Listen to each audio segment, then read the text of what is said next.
work properly.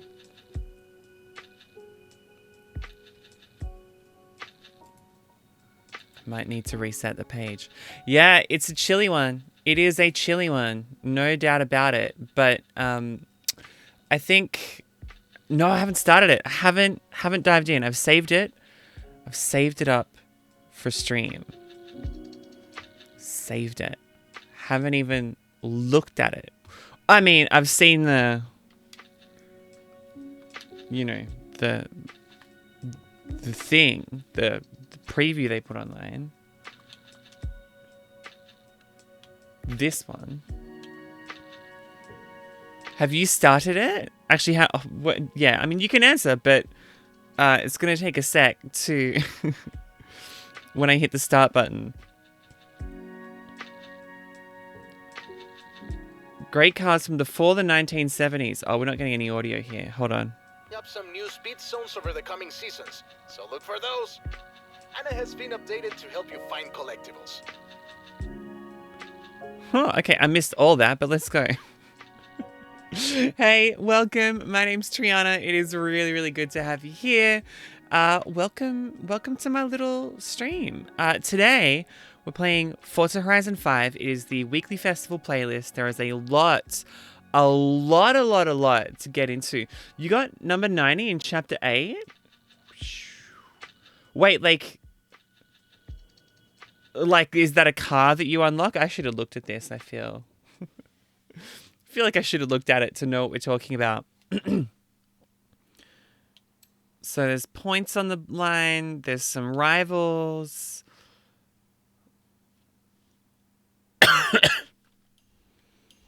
Number 90 on the leaderboard. Oh my god.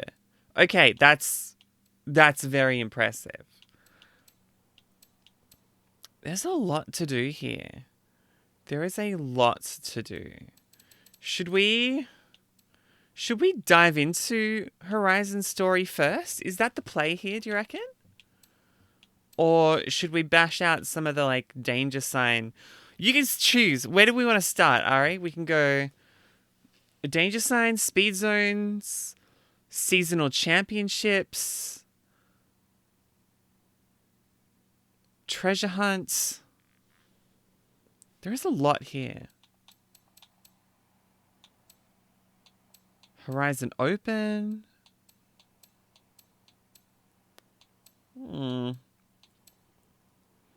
Do all the solo stuff? Yeah, I love that idea. Okay, let's do this one, wherever this is. So, it has to be from before 1970, and it's a danger sign. So I'm assuming we're going to, like, yeet ourselves off the edge there.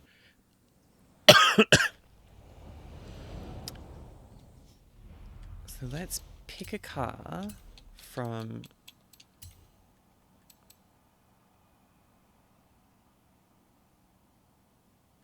here. Treasure hunt is easy. It seemed easy. It did seem easy, but I couldn't put my finger on why that was. If I don't pick the Mustang on this. Alright. Let me get a tune, because it's got to be a C600, so let's put it right to the top of that spec if we can.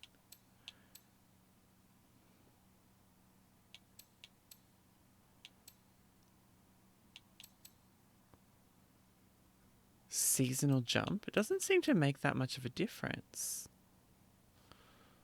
Does it say? FP seasonal.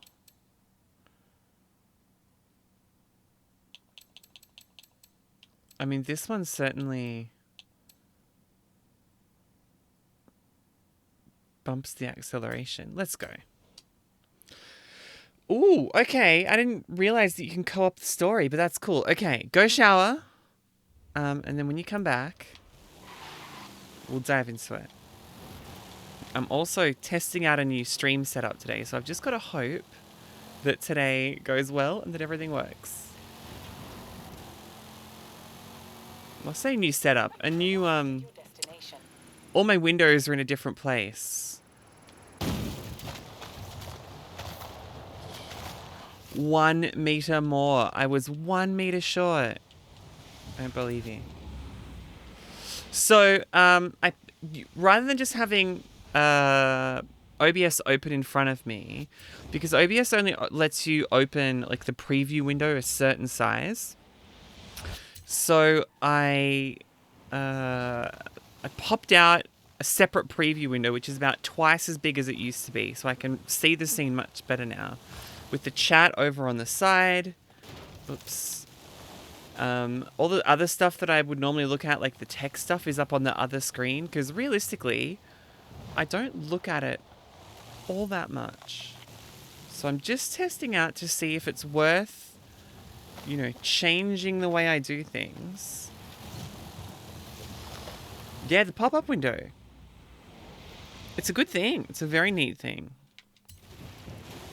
I only learned that it existed a couple months ago. And so this week I was like, you know what? Let's mix it up. Let's try doing it in a different way. And just see how I bloody feel, you know? Go shower, go shower.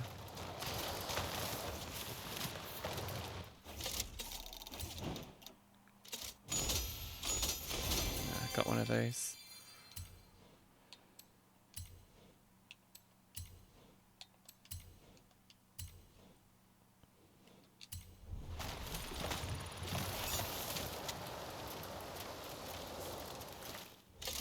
And a wheel spin. Ooh.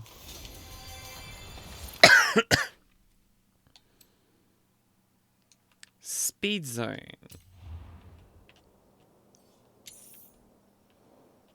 Let's try it in the same car.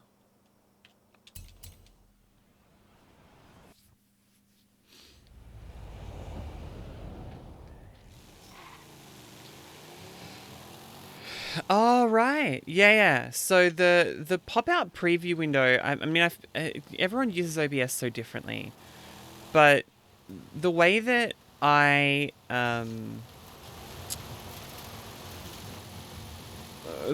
do it, because my Xbox runs into OBS, so that's how I see the gameplay. And the version of the gameplay that I see is what you see on stream.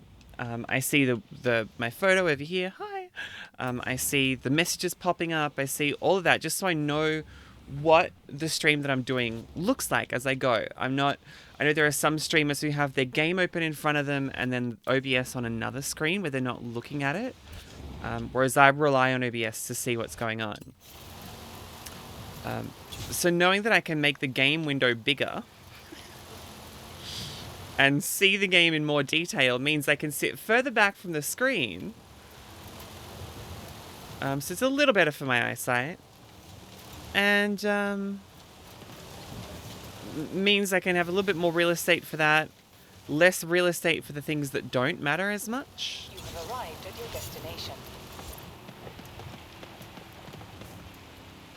Is nice.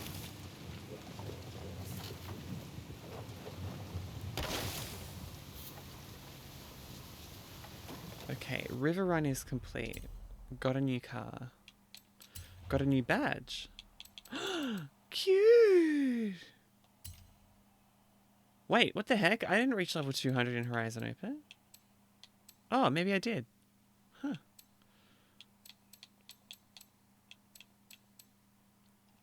Level 800 is the one I want. Okay. I'll get there. Natural hair color. This is, I haven't colored it. I dyed my hair once. And it was cool for about 5 seconds, and then I hated it. So I just couldn't be bothered doing it anymore. But yeah, that's my color. That's my hair color. Thank you for the compliment. I'll take that. Thank you. And I'm now into Pit Radio as well. So anyone who'd like to jump into the audio channel can do so. Message center. Made in Mexico explores the major areas of manufacturing and car culture in Mexico as you drive a wide range of cars that shaped the history of Mexican racing. Earn 3 stars to unlock the Myers Manx Forza edition and score points towards your festival playlist completion. Plus, earn new accolades and clothing items along the way. Start Chapter 1 towards the south of the Mexico map. Cool. We're going to BMW.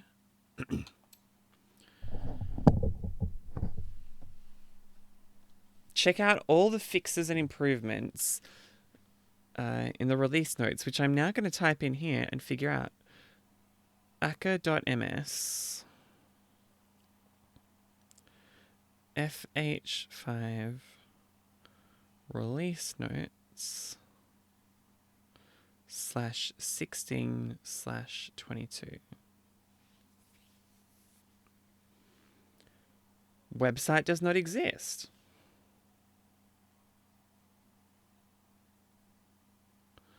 It just directs me to Bing. I don't want to use Bing.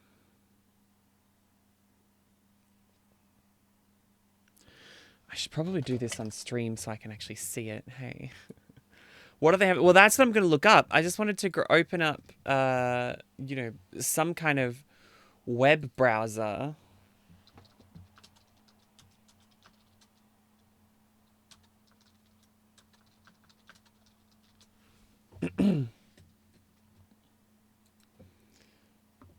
And slide across to here. Now, it is here. Here we go. What the heck is this nonsense? Why is that sitting on the side there? I don't like it. Okay, release notes. New Horizon story, 2 new speed zones, 12 new accolades, a new collectible, a golden trophy. Okay. Freaking, this is annoying. Why are we... Oh, no, don't do that. Show actions menu. Hang, I'm just gonna hide this for a second. Don't show sidebar. That's what I'm looking for. There we go. Okay. Now we might look at it again. New collectible, new event lab props, battery, Extreme E billboards, flags, added Thrustmaster display integration featuring different stats. Good stuff. Good stuff. 2021 BMW M4, Xpeng P7. I don't know what that is, but it sounds cool. These are back in the game. New clothing items. Bird pattern sundress, doodle summer skirt.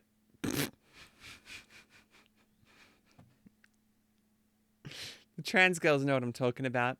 Farid Reuter lion mounted motocross helmet, leaf pattern leather boots. Race gloves for France, Italy, Japan, and UK. Farid Reuter bear jumper, watermelon crew socks, the so cute emote, bug fixes. The summer and autumn treasure chests for Series 9 have been retroactively competed for all players. Yes, love that. Fixed a bug that could see the player placed in a different car after relaunching the game. It's what? Oh, it must be an unlock somewhere in the season. It has to be. Fixed the testing the limits accolade not unlocking in Horizon Open Custom. Fixed a bug that allowed EV to gain excessive power. Yeah, that seems important. Fixed an audio glitch that could occur when switching upgrade parts in Forza Vista. Fixed some smashable debris rendering through other objects. Oh, I know the bug they're talking about. Fixed a bug that could cause the UI to display multiple convoy leaders. Couple of bugs fixed with Event Lab. Aha, okay, that's why it's so high. They want you to play the game rather than just buy it out. Couple of Event Lab fixed. Fixed the mission complete achievement not unlocking for some players, which I think may have been something I was struggling with. The Forest Escape build stub has been added. Slow motion moment during the drop in Dragon's Fall. Speed circuit no longer happens during rivals. I noticed that! That was weird. The magnetic track sound will now stop if the player enters a festival site. I know we ran into that one. Fix the bug that could cause the minimap to shake. Fix the bug with the BMW Z3M Coupe where the gauges on the dash did not match the HUD version of the gauges for miles per hour and RPM. Fix the bug with the Subaru WRX STI ARX supercar where the rain light was too bright. Fix the bug with the Ferrari F8 Tributo door handle texture rendering. Okay. Well, that sounds cool. A new roll indicator. Yeah, we know that. That's from a while ago.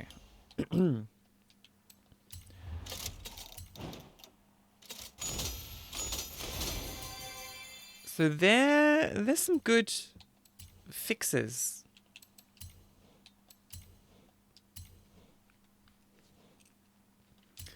They've been making pretty good progress, though. You got to remember, when the game first came out, you know, there's only so much testing you can do among your QA and playtesters, right? So suddenly, with like 1 million people, like how many people did they have at launch? It was like, was it 1.4 million, or it was some wild number, right? Suddenly they had a lot more people doing QA and telling them about bugs they were running into. So I believe they've taken quite a long time to run through it. But you look at the quality of the updates, like we've now got story modes, like updates to the story mode coming out.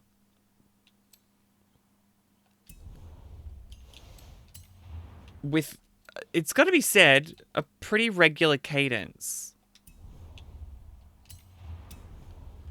So I reckon they might be on top of their list. I feel like there's probably a few little bugs. 1953 Morris Minor. They spelled Morris wrong in that.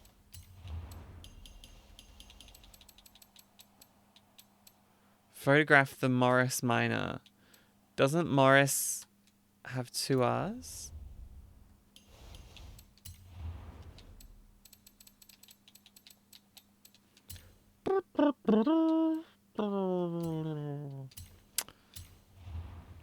But yeah, given that, you know, they weren't, you know, pushing to get the... Ooh. 2 R's. Not me spotting a typo.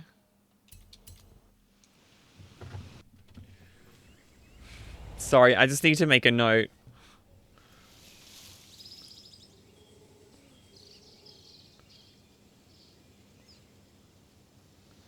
Very attentive to typos. Which I spelled wrong, so I had to correct it.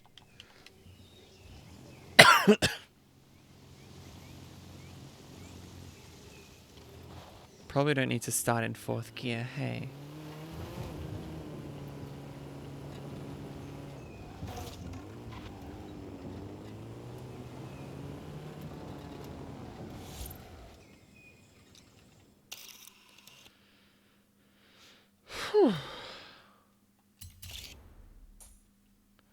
Go shower, go shower. I'm not looking, I promise.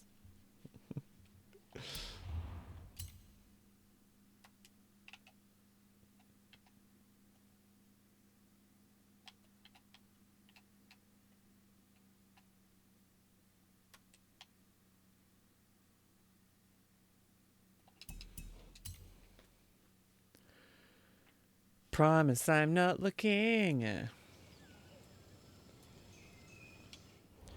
In the Jungle complete. Treasure clue for treasure hunt. Take 5 for a luxury road experience. Like it's 1932. Okay, so in 1932, a particular car was released.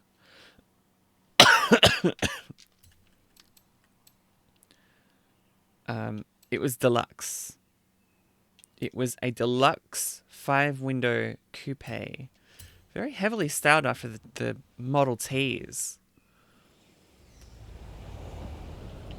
And here it is, and it's a stunner. Now, once we've done this, what do they want us to do? Take 5 for a luxury road experience.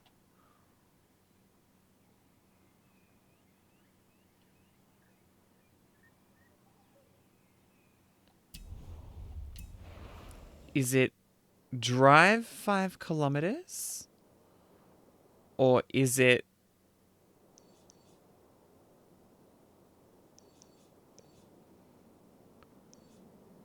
win 5 street races with it? I don't think it would be win 5 street races.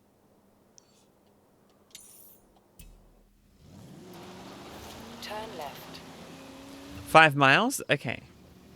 You know how we've got like one of these and one of these? We really should have one for distances. In 200 meters, turn left.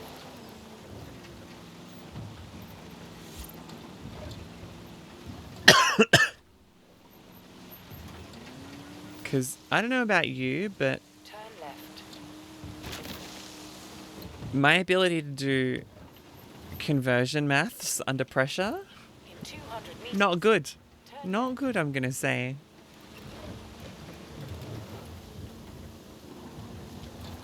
We can spec this up, right? Give me a little bit of grunt. Oh, sure.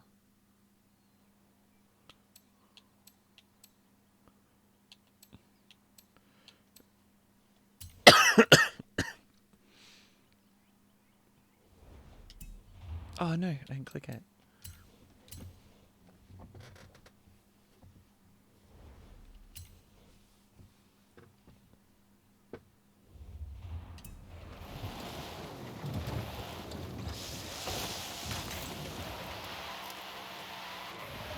Oh my gosh. This is silly.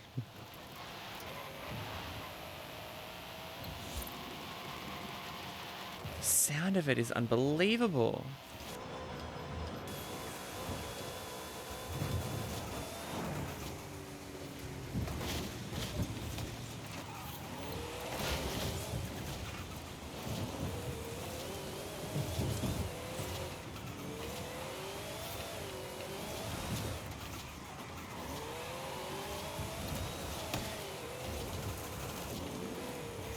Going full rendezvous with this camera angle.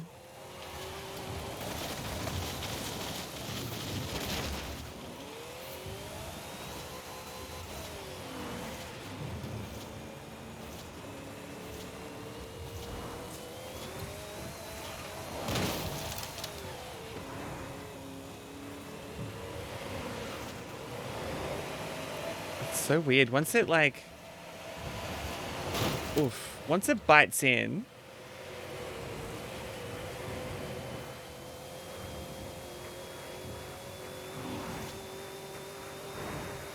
It seems to suddenly just jet.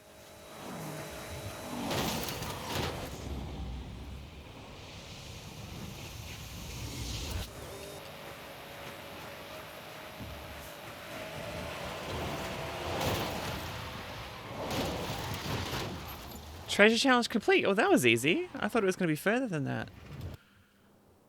In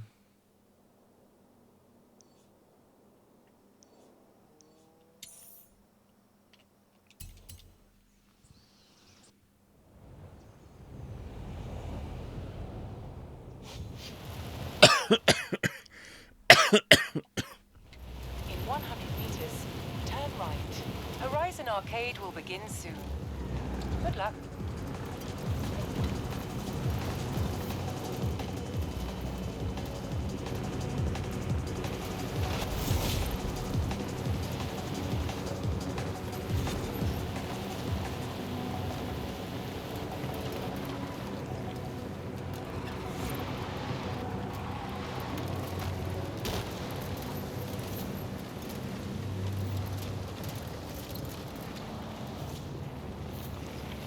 No, I should have looked and I didn't. How long until... Horizon Arcade will begin soon. 2 minutes? Why not Yeah, say let's do it. hello Why not? to the other... And it's a speed one, right?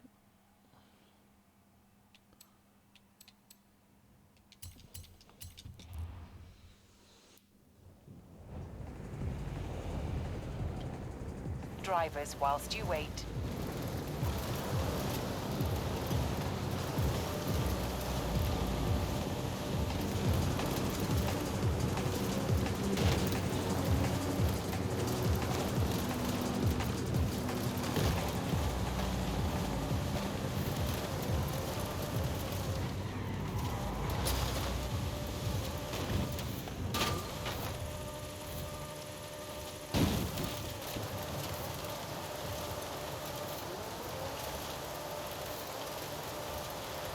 I am getting back up there. Oh no, I'm not. There's bricks. There's rocks. You have arrived early, but the next Horizon Arcade event will begin shortly. Enjoy.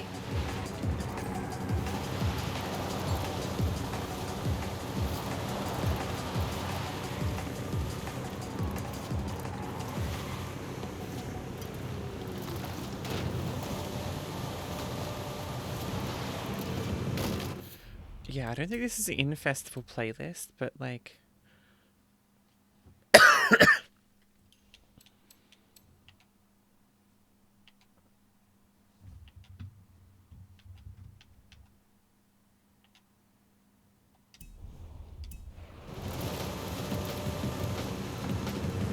Get ready!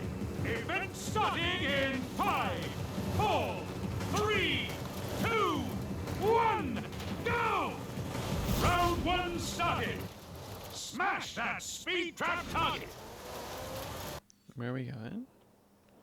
Oh, just down there. Okay.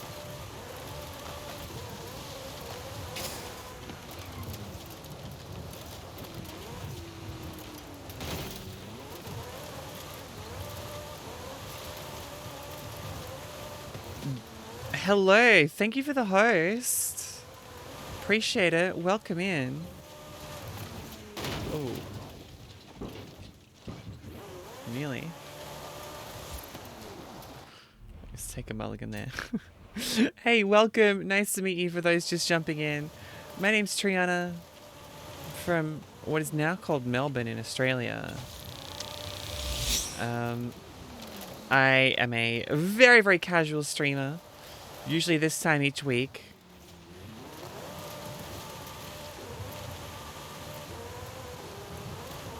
It's good to see you back, Gaunt Raindrop. It's been a minute. I had wondered, but it's good to see you. Hope you're doing well.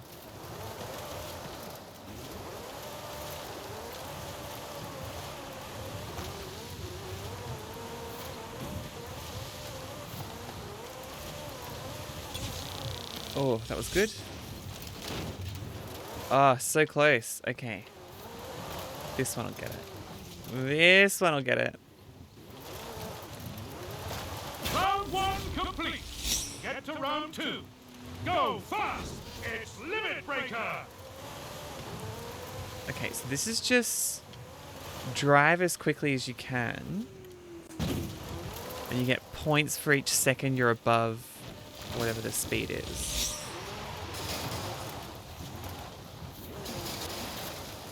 Where's the best spot to do that in here? I reckon it's probably there.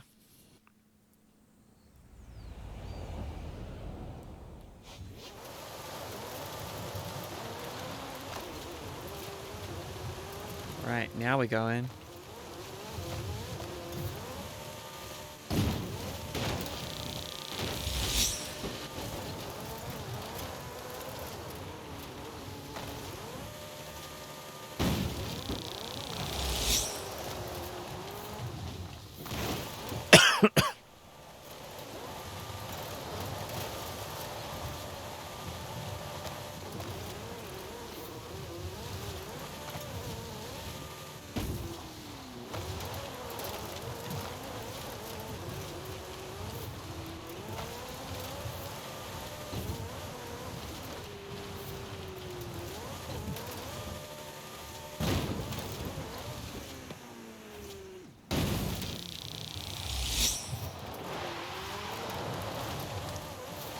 Oh no.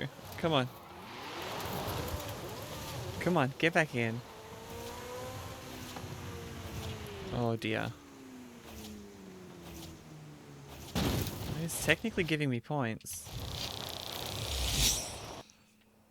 I'm gonna jump to here.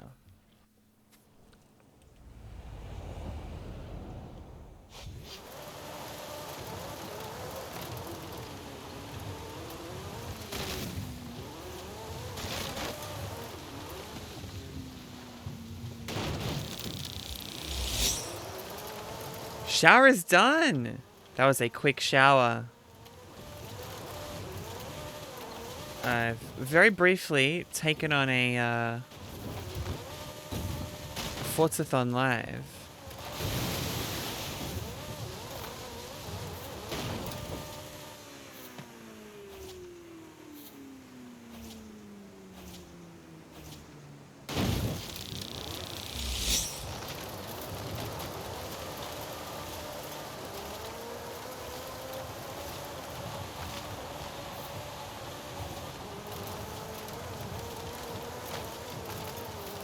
Just happened to end up here, so I figure, you know what? Let's just see how we go.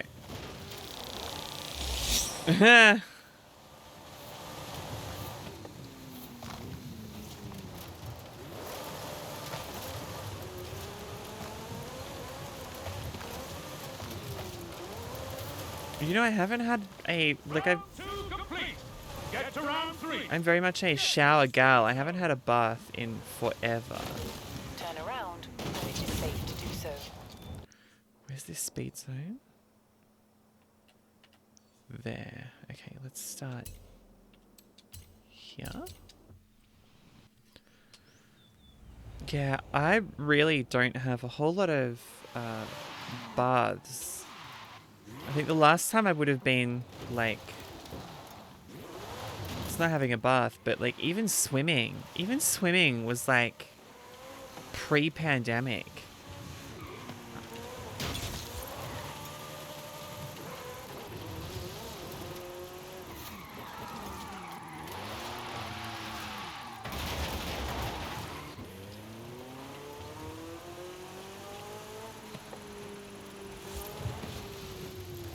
Oh, I know which car I could use here.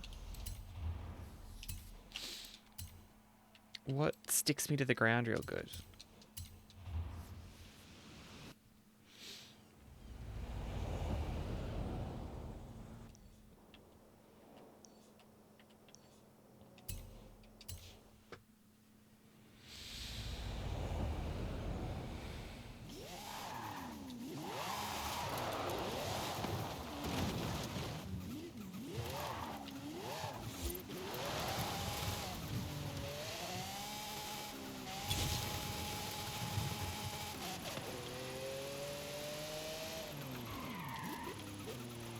That's more like it. Well, okay, so let me tell you about the disaster that I had, right? Because I, like, obviously didn't have a swimsuit. So I went and bought one from a retailer. Which specializes, we'll say, in clothing for tall gals. Australian retailer, not an online retailer, like a real retailer.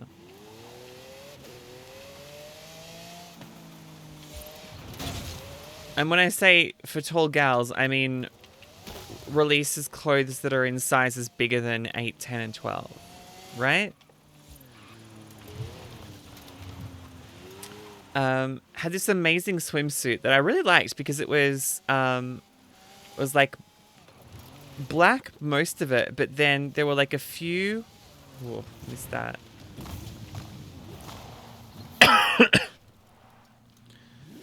There's like a blue stripe and a pink stripe on it, and I don't think it was designed to be like a trans pride one, but it happened, right? And the stitching on like the bra part came undone while I was in the water. So I sent them back like a photo of what had happened to it. And I'm like, look, I'm all about, you know, I support you in this hashtag free the nipple thing that we're all about. But like, not at a public pool. They wrote back being like, oh my god, we're so sorry. No, not even undone. It was like, so if you imagine, like, you know how like some things will have like panel stitching?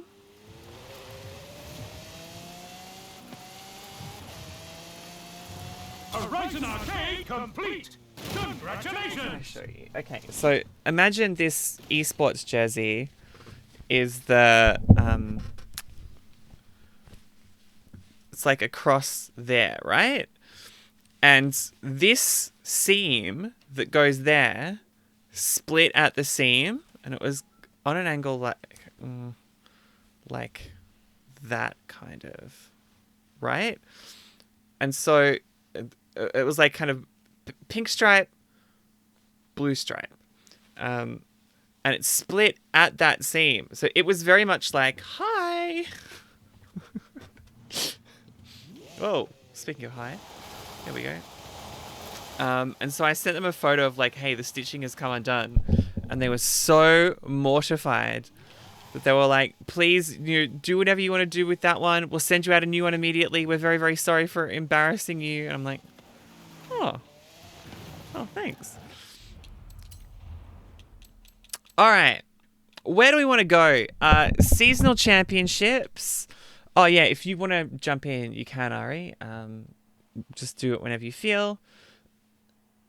Yeah. Hi there. And they sent me a new one, and I literally, hey Ari, I literally have not opened the packet that it's from. It's like over there somewhere in the mess pile. Saw it the other day while I was digging. But yeah, so big vouch for that. Now, has the Windows update balked my audio? No, it hasn't. It saved my audio settings. I don't believe it.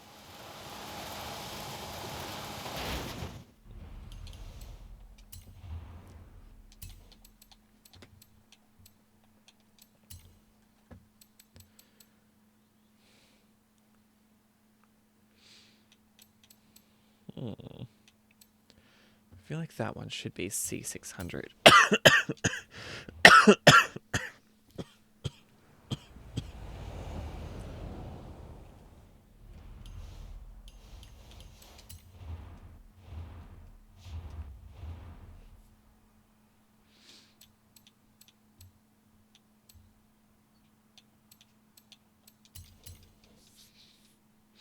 The lung is still there. Only just. But it is still there. I'll tell you what. When you go out in public, right? You go out in public and you're wearing a mask. Obviously, because you're a sensible one. And people, like, look at you funny. Like, the pandemic's over, you idiot. Why are you wearing what's wrong with you? Why would you be wearing a mask? It's 2022. Well, it's moved on. What's wrong with you? Fucking weirdo. You one of those weirdos, are you? Why are you wearing a mask on? What's wrong with you? Why'd you still have a mask on? Weird, right? That kind of situation. And then you just, from behind the mask, go and all of a sudden they just like, and they don't sit next to you. And then you get a little aisle all to yourself in the train. It's really nice. Or on the tram, or, on a seat waiting for one of those things. You get that all to yourself. And it's really, really nice. And also, a really, really good way to keep weirdos away from you. All right, Ari, you can jump in as your game is loading. Hey, Turbo, welcome in. How you doing? We're about to jump into seasonal championships, so if anyone does have the game open and they want to jump in, do let me know, and we will get to that. I will open up the window I meant to be looking at. There we go. There we go. I think Ari's in. We can... So, 1960s classic muscle C600.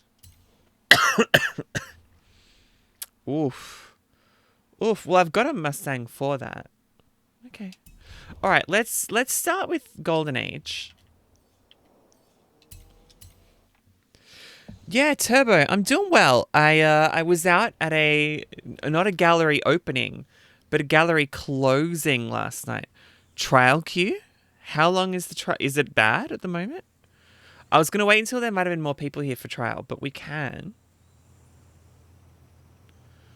It's pretty quick at the moment, I would have thought.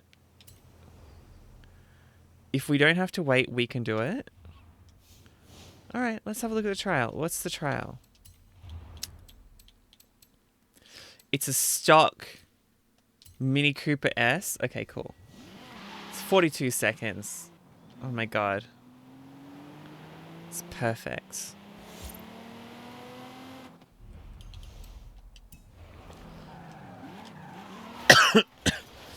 So yeah, here in Victoria, we've got the National Gallery of Victoria. It's 10 degrees at the moment, and 17 degrees here in the studio.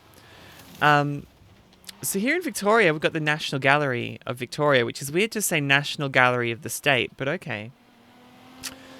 And they've had an exhibit since around about March-ish called Queer, which has been full of queer designers and artists and fashion designers and creatives, all this sort of thing. Some of their remarkable work, right? Very, very cool. And then last night was Turbo doesn't know about Celsius, sorry. 10 degrees here in Melbourne, which is 50 in the old scale. God, I'm glad I fixed that this morning because I tried it I'll see how it's going, and it was broken. So we've referred to it twice already.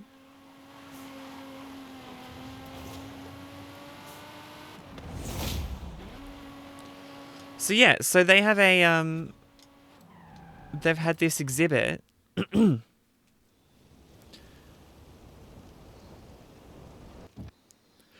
With all sorts of really cool stuff in it. And they had a big farewell party because it's closing today. So they had a big farewell party last night.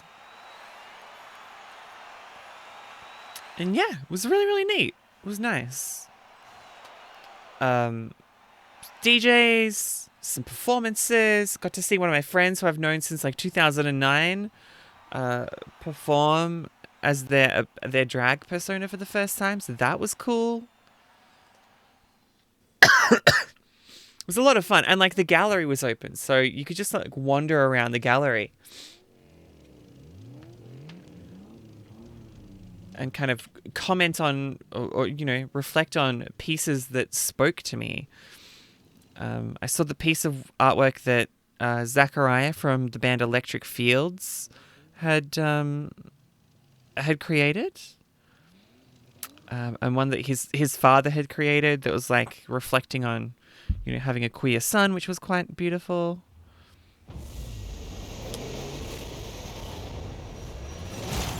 Yeah, it was a really nice night.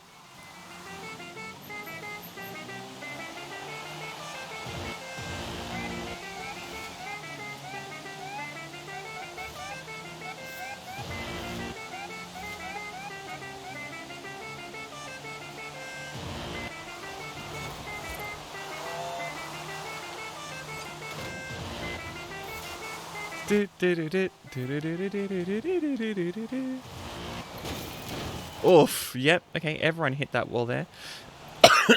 You're super geeked about this season. It's cool, isn't it?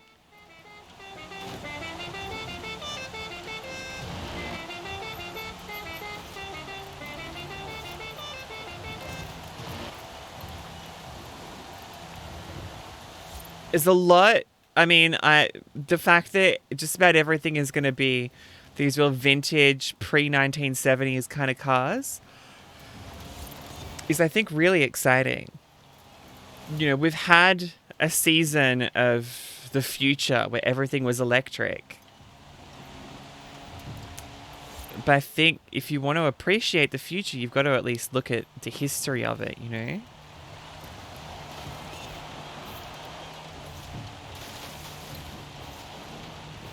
Oh no.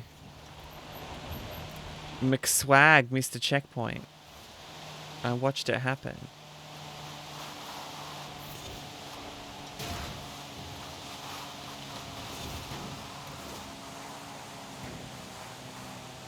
Meanwhile, Ari is just clowning on these people.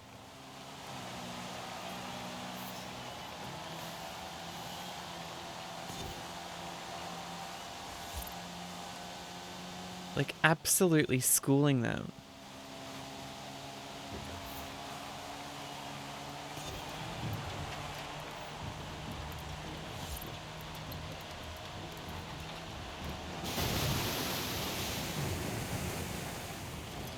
Especially the 1955 300 SLR that was piloted by a Sir Sterling Moss to win the Miglia in the 50s and set a record that still stands today. Wow.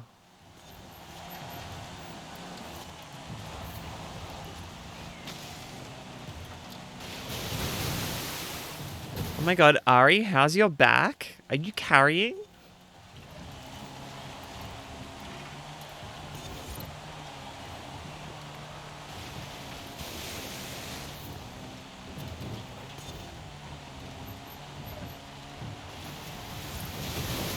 Yeah, that's the thing. I don't know a whole lot about the car history, but I think that's why having the story mode reflect that, I think is going to be really cool when we jump into that a little later on, because you know, I don't know any car history aside from what I've learned through this game. I think it would be really cool to be able to see that and kind of experience it through play.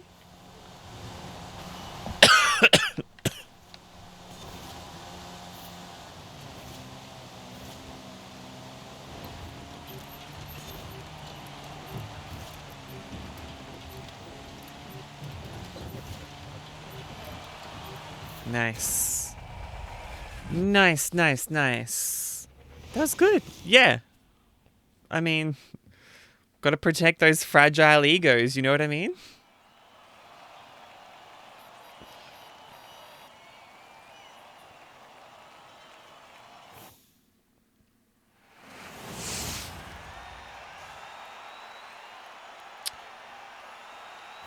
I cannot believe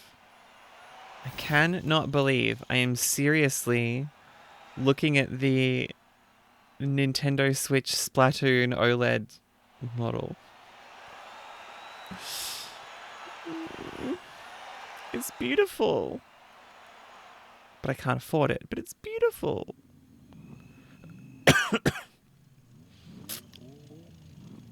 But I can't afford it. But, again, it's a very beautiful thing. Can't say about next week. All right. Well, we'll happily let you carry this week. I think it's just unlucky because I've started at the back of the pack both races.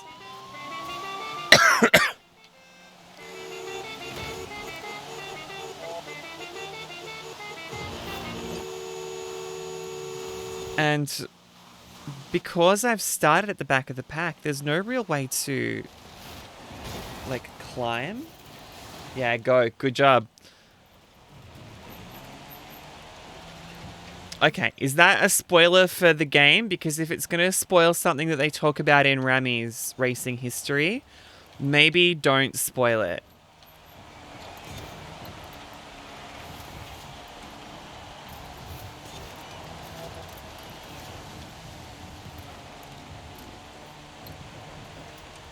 I think that car is one of, like, the bigger unlocks of this series, isn't it? They don't reference it? Okay, cool.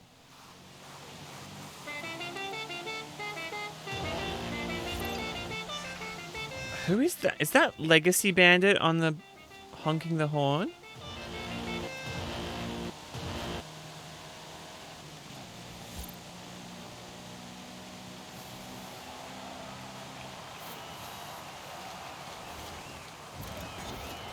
It's mainly an American thing? Ah, right.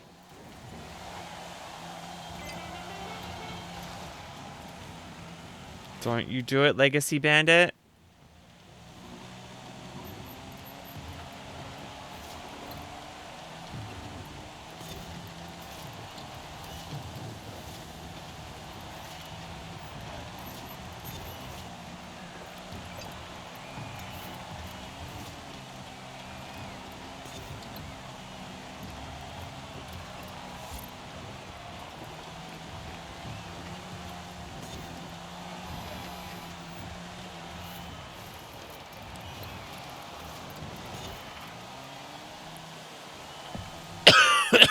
There's just no way that you'd need to brake for anywhere near as long as the game thinks you do in this car.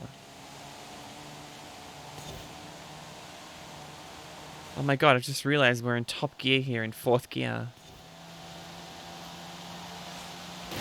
Trying to push you ahead, Ari. Away from that nasty, nasty Pablo.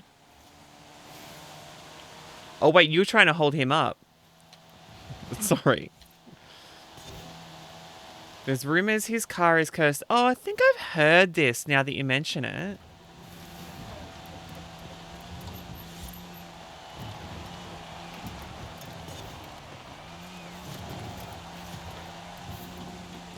Yeah, now that you mention it, it does sound familiar.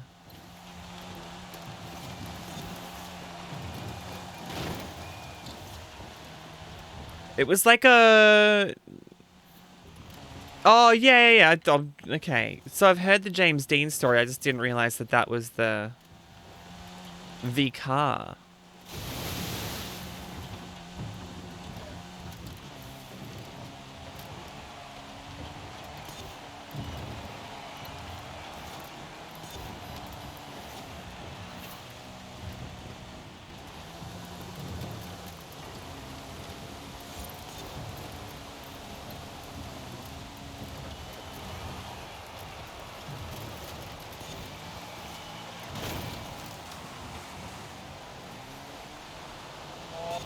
Go, Ari. Go, go, go.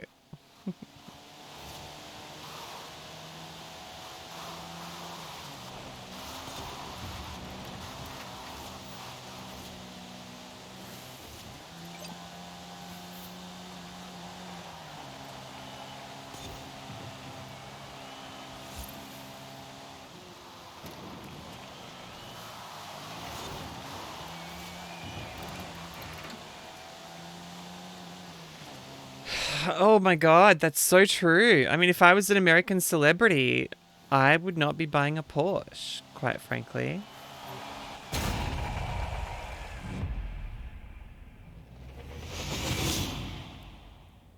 Luckily, I'm not American or a celebrity. So, I reckon I might be fine.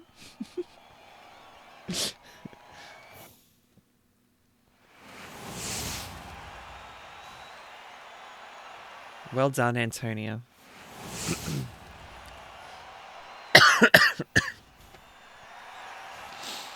Yeah, Ari carried the race. Let the record show it was Ari that carried. Okay.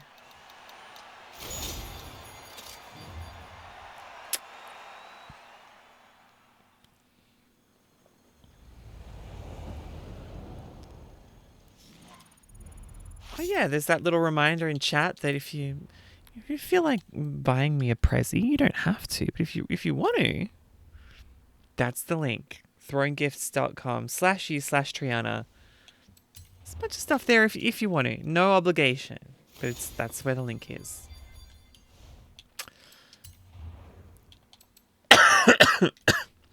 The Subaru Legacy RS? I'm not familiar. Let me, where do we want to go here?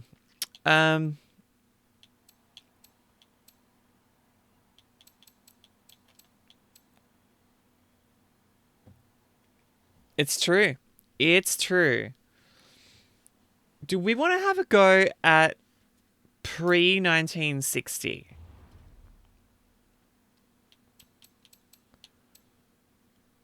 Oh, I could get the custom Hot Wheels car. The Napier Railton is a jet. As is the Type D. Okay, hold on.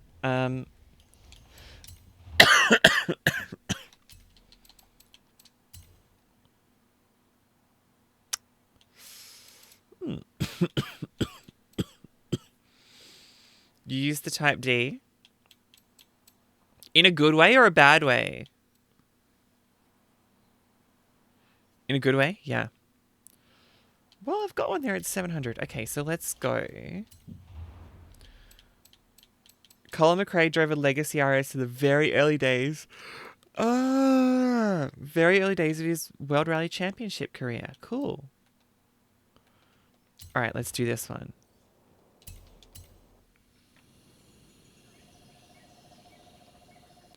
I'm getting there. I'm very tired, and I'm still a month later getting over COVID.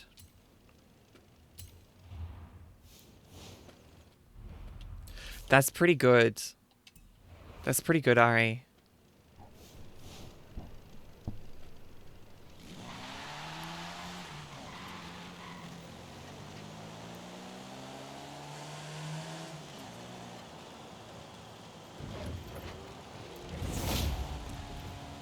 Back to the streets.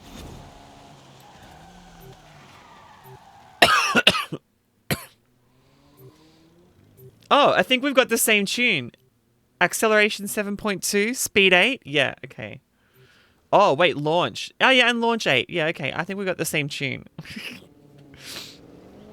So, if you beat me, I really have no excuse, is what I'm saying. Yeah, it's such a scary time. And, like, we don't know the long-term effects of it as well. It's showing some really serious issues long term with people's with brain function. So it's a scary time.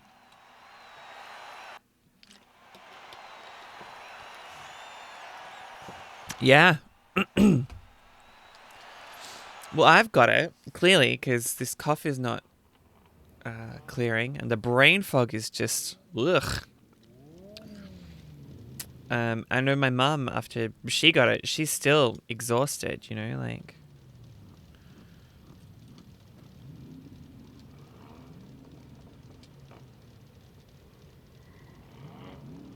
Ugh.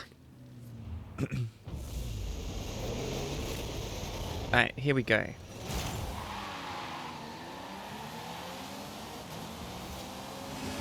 Great start from us. Great start from us here. 1-2. Rushed her to the hospital and was panicked? Yeah, I bet you were.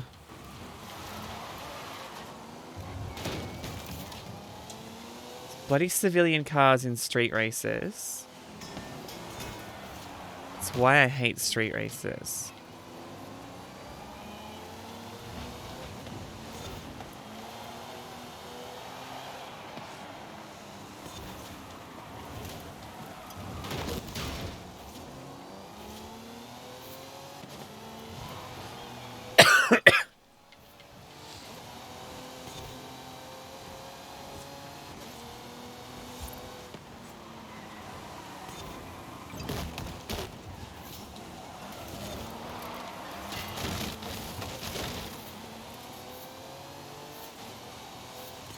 Alright, I'm right on their tail.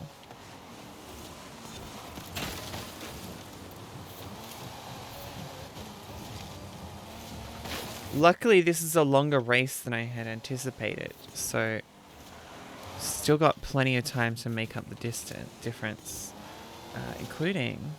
Oh, there's someone breathing down my neck as well. Okay, that will put me up to 3rd place.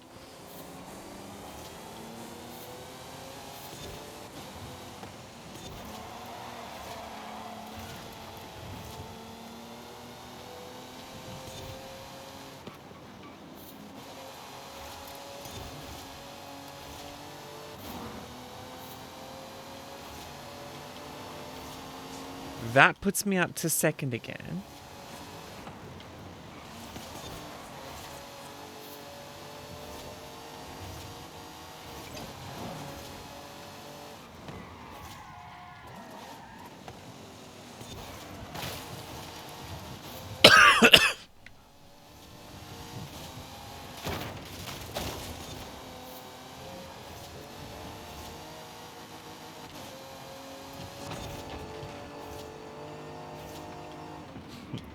It's giving inside car noise, but it's an open top.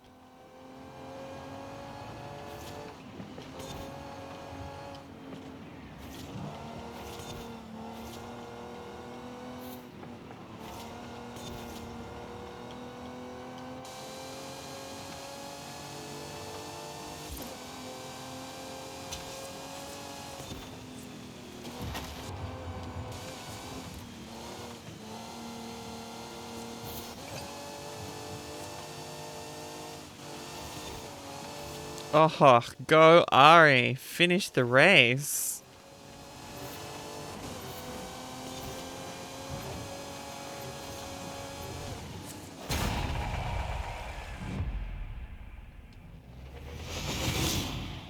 So how's she doing now, your daughter Turbo? Do you feel like she's... Yeah, I still went wide. Sorry. How's your daughter doing now, Turbo? Is she kind of back to normal or normal-ish? Like, I know she's at an age where it's difficult to know what's normal and what's not, but...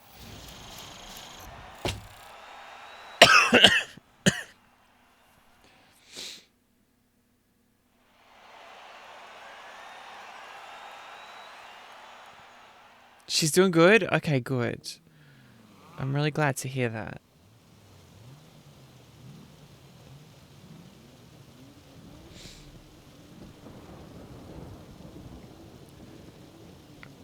Very, very good.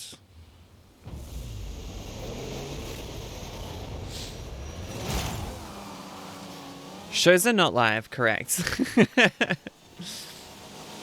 Shows, so my radio shows for at least this year has all been pre-produced because I have a clash on Monday nights when the LCO is on.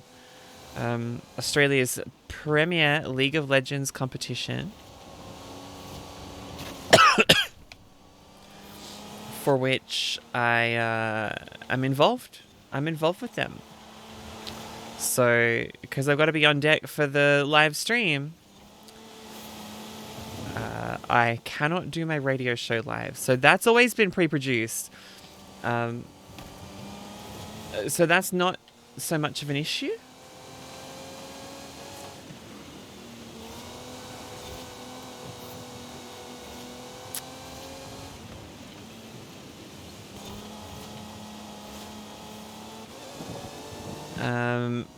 And then pre-recording it and pre-producing it absolutely does give me the opportunity to do retakes. Yeah, messed that corner up.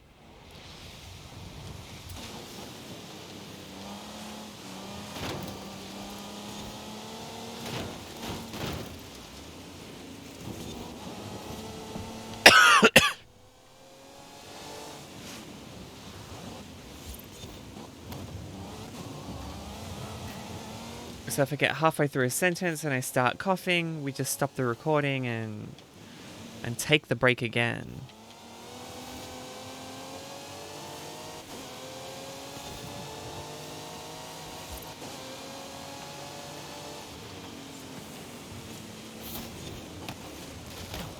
Bollocks.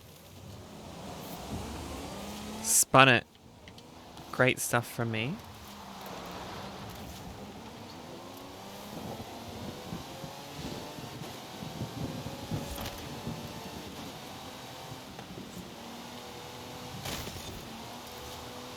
Great stuff from me there.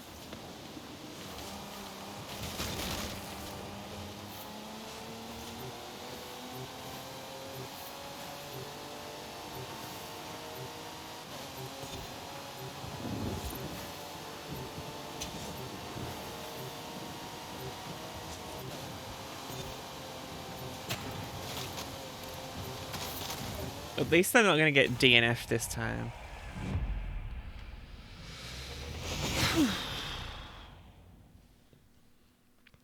So yeah, shows are not live. And then Monday is normally, well, Sunday night and Monday morning. Pardon me. Sunday night and Monday morning are usually like show production day.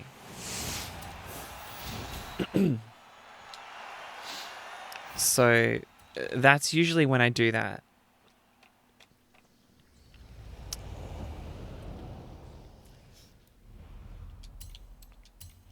Hey, we've got an unlock somewhere. Porsche 550. Nice.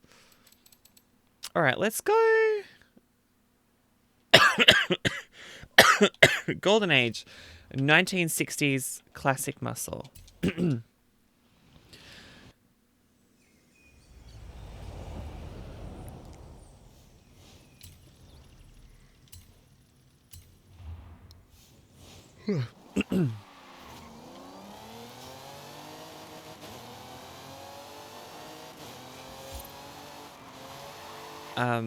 The one trick that's live though, so I do a segment on Joy's Drive show on a Friday afternoon, because of course Friday's New Music Day. So we do a live segment, and I bring in like 2 songs that have been released that day or that week that are really, really cool and worth checking out, and we talk about them. And those are also done remotely so that I don't have to travel, because I'm about an hour and a half away from the studio, and screw having to do that for a 10-minute segment, 5-minute segment. So that live cross also comes from my home studio, and that's been tricky to navigate over the last month. So what I will be doing when that cross happens, if I ever have to cough, I'll like make a point real quick and then like mute my mic and cough away from, like, I don't need to cough away from the microphone, but I'll cough with my mic muted and just let them talk, and then I can jump back in and keep talking. Sneaky. It's sneaky, sneaky.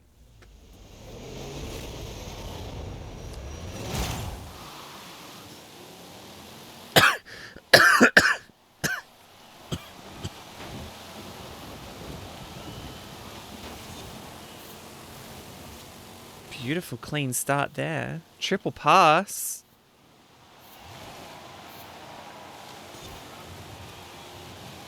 A clean start and a triple pass? Who even am I?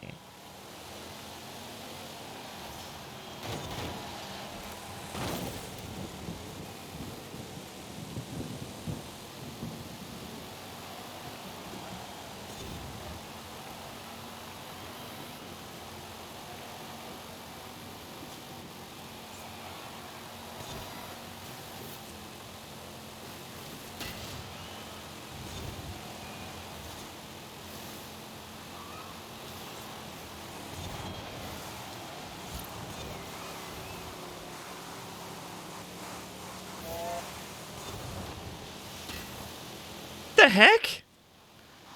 Did you have to rewind? Oh, sorry. I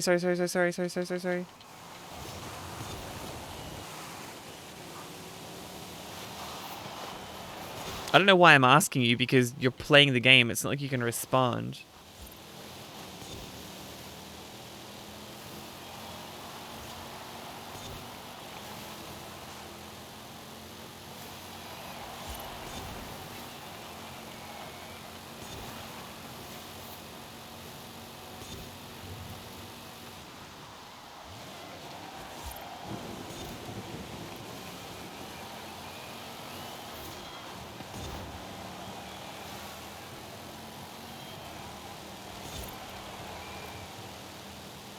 Whoosh.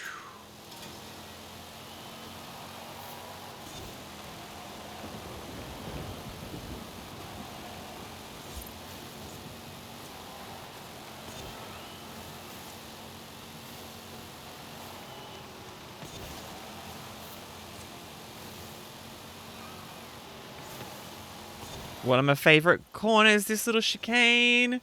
It's so fun to drive. And I didn't even stack it. Can you believe it?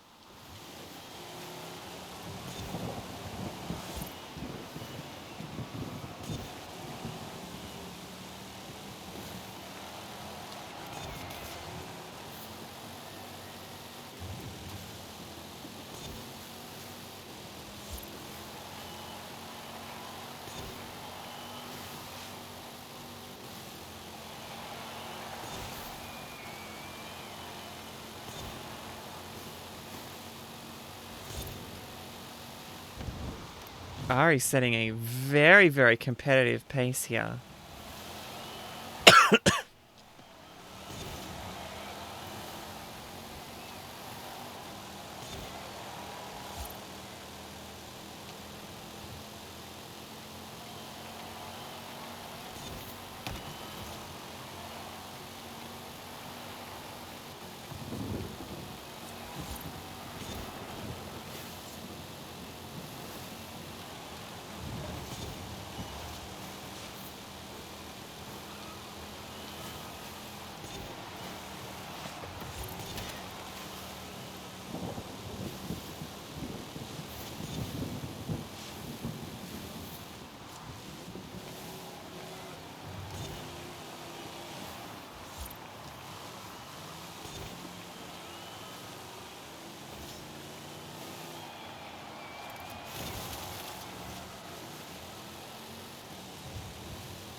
There we go. Finally, a result I deserve. You lapped the last driver time when you were doing this with Bryony.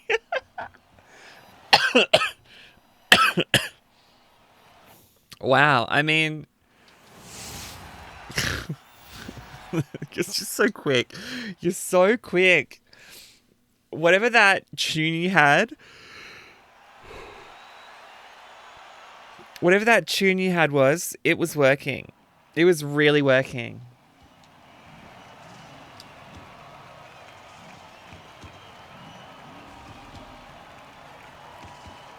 I somehow thought that was like the third...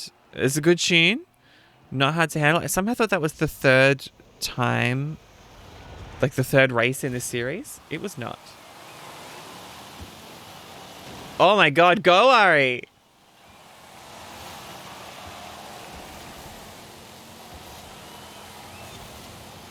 What a start.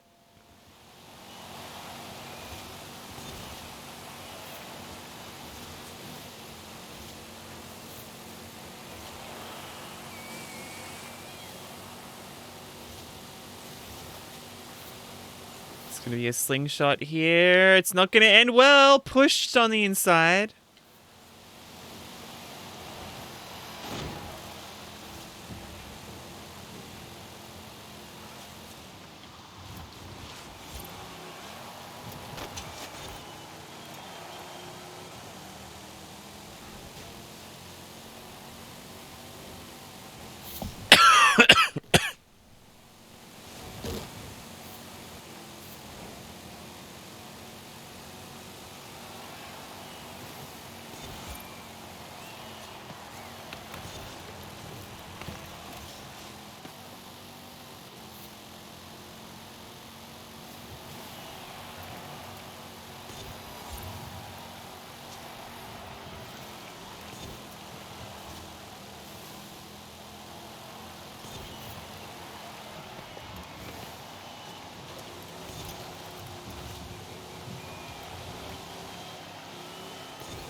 All right, up to second.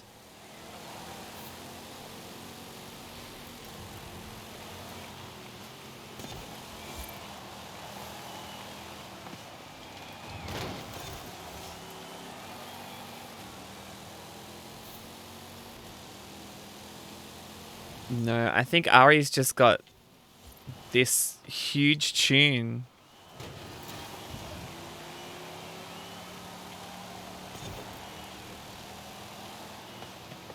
And the experience of having done it before, I imagine, would also help.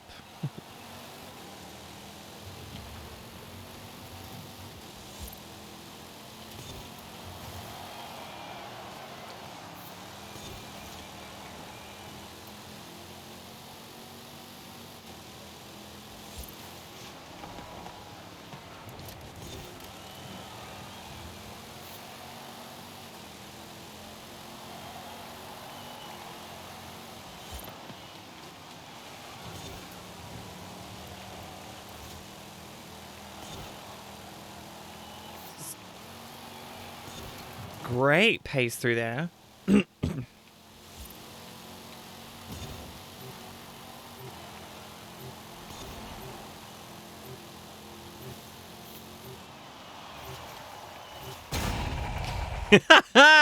In reverse across the line. That was fun. That was good fun. We could do it with this tune. Yeah, which tune have you got? So you've got the 68 Mustang.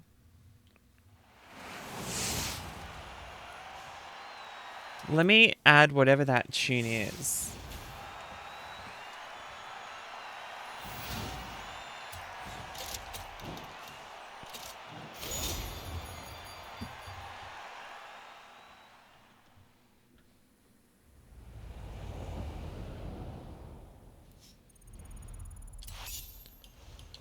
Okay, so it's a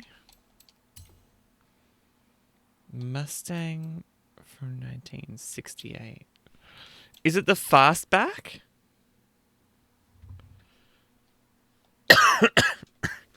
It must be. Is it the fastback or Ari's sawback?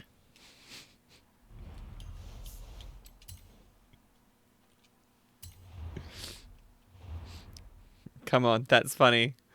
That's some funny content there. Okay.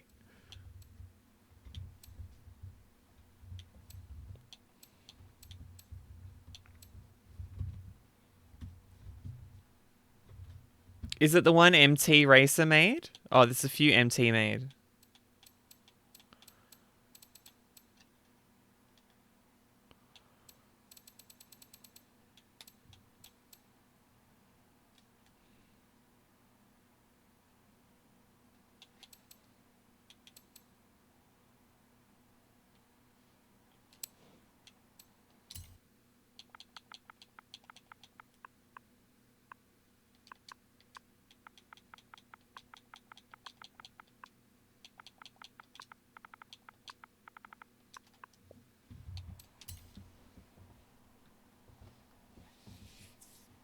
What's the bet it is?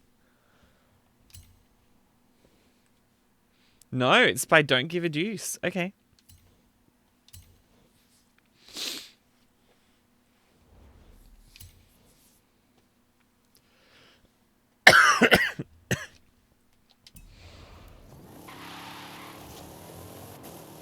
Oh yeah, this would have been much better.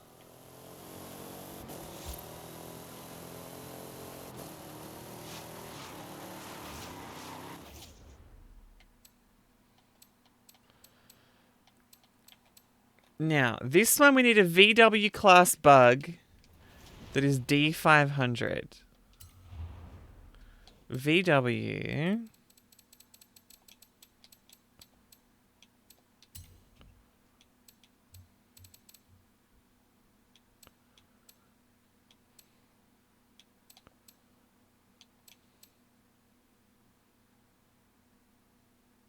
Must be this one, right? Must be this one, surely.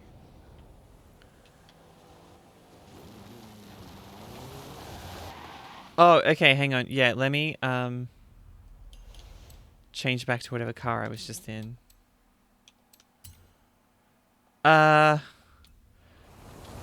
We'll see if we got time at the end because we haven't completed everything yet and there's a lot to dive into. Look at you go. Alright, so this one.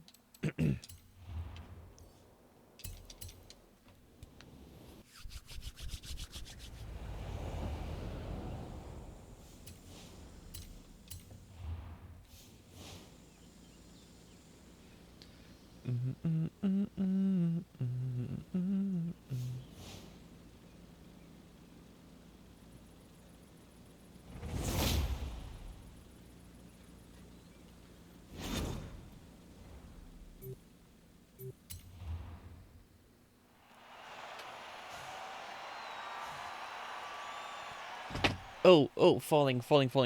Okay.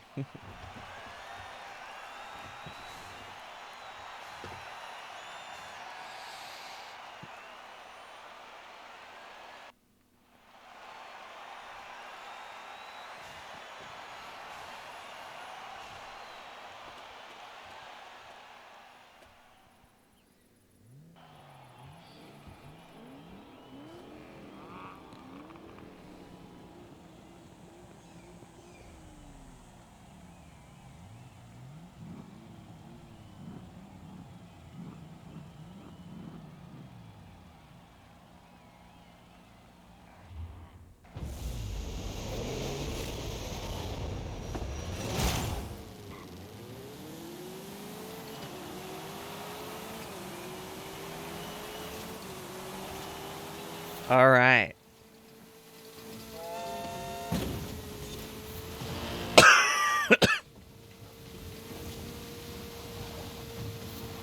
Oh, there goes. Whoa! What a move! If you don't mind.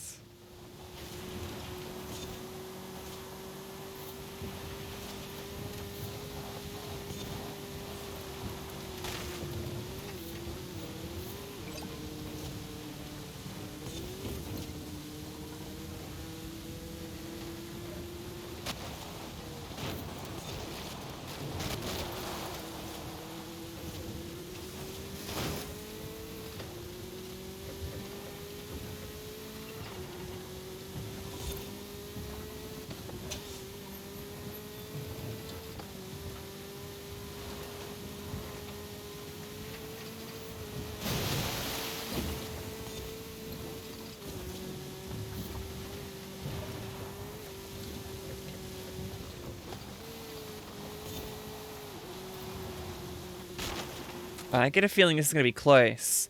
Because I am pretty... like, I'm catching up to third. The car is slowly but surely getting bigger in the window.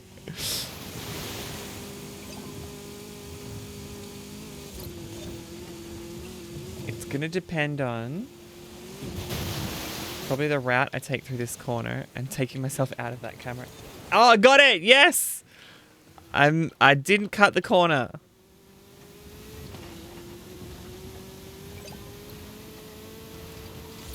I did have to jam on the e-brake, but it worked.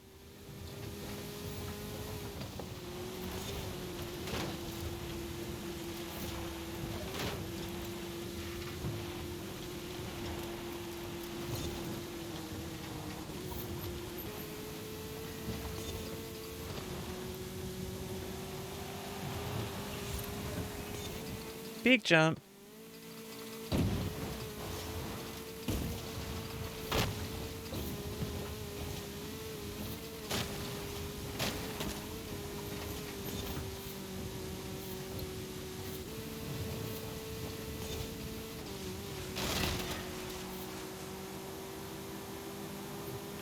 Hey, we still win. Whoa.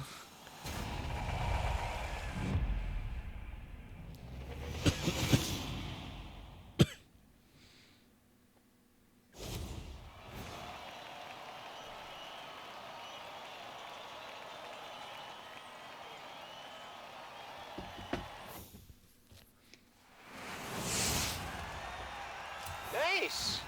I mean, you were gone a while, but you won. That's the main thing. Jesus Christ, Alex, shut up. This is a call out post. I just got called the hell out.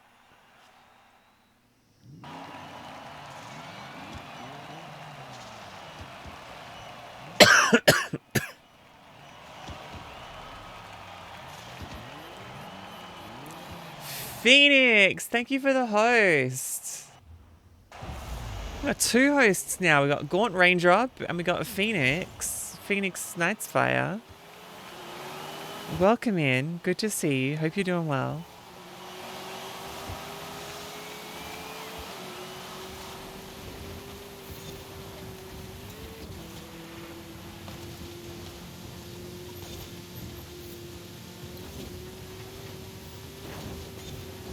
Oh, Jesus. Slam? Okay.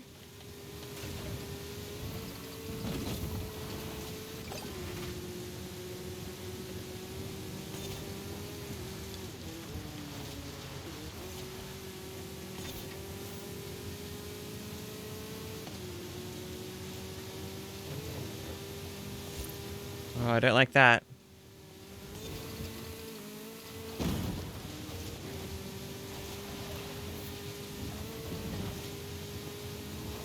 Come on, let me slingshot them.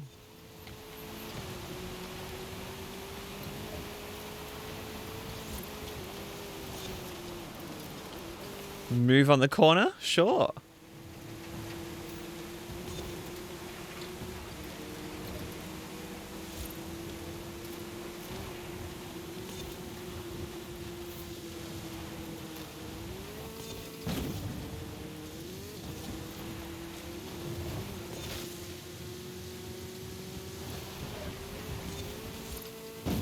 Oops. Oh no, that landing has...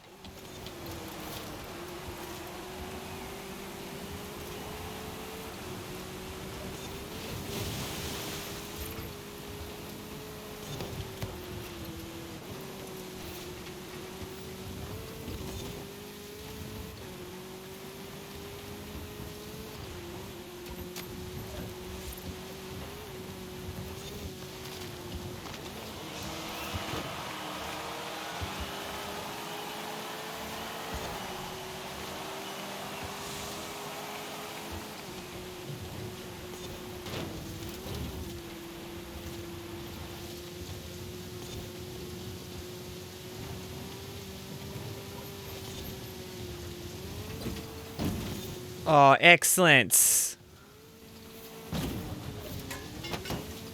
Less than excellent. Spun it.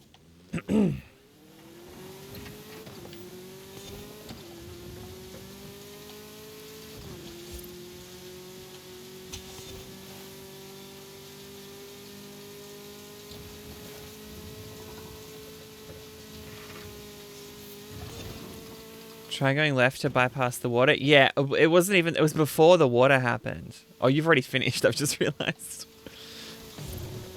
Oh, no, wait. There's more laps. You're typing and you're still winning.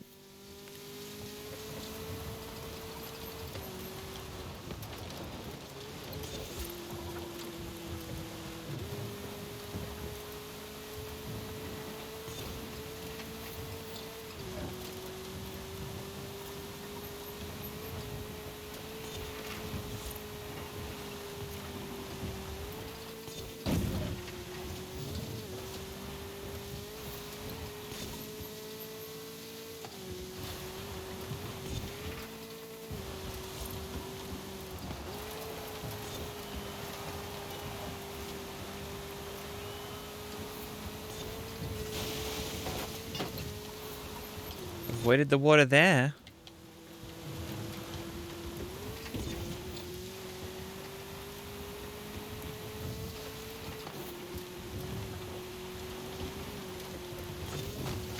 See, on that section of track where it's the race track and you go under the bridge and there's water, I do normally go left to avoid the water there.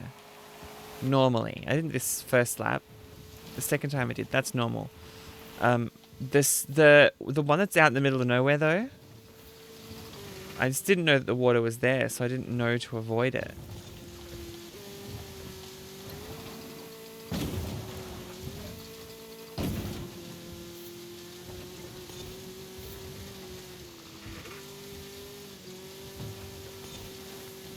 There, that one. I don't think even if you do go super left, there is any way to really avoid that though.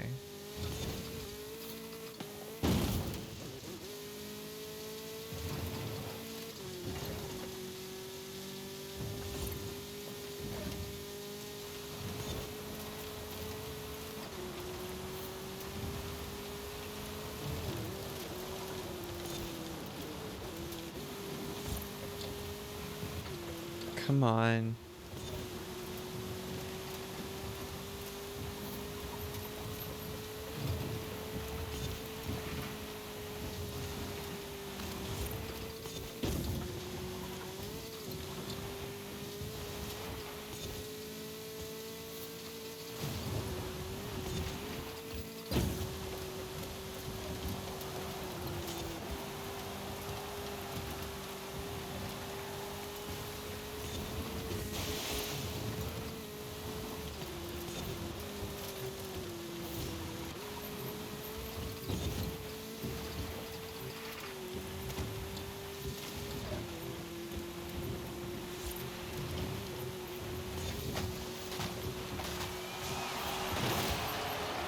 Horror race from me. One spin in the sand and it just wrecked the whole thing.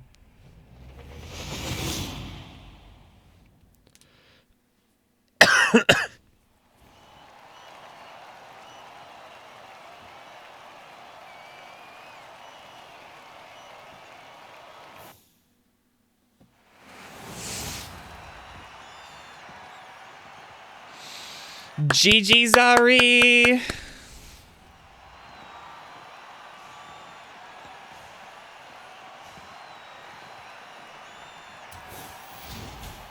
Yeah, I know. Well, like I said, I spun in the second race. I was in like 4th place in that one until I spun. And it was just going wide on the big it was just going wide on the big sweeping corner where there's the sand dunes. I just couldn't get it back into position. Now, do we want to do... No, it's not an excuse. I'm telling you how it happened.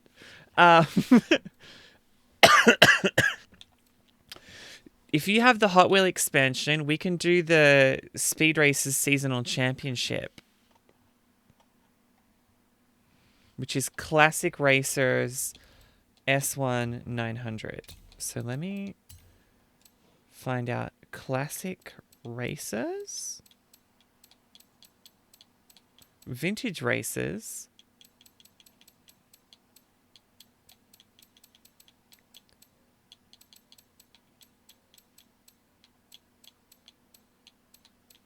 Am I missing something?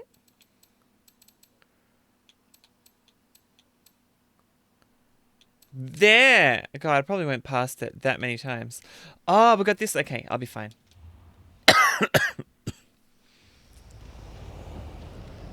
We'll be fine if I've got this. You're in a different location. Yeah, I know. Give me a sec. I'm just gonna... Travel to Skydrivers Park? That's what it's called? That has updated because it used to say travel to the Hot Wheels Expedition Outpost. I wonder if that's an error.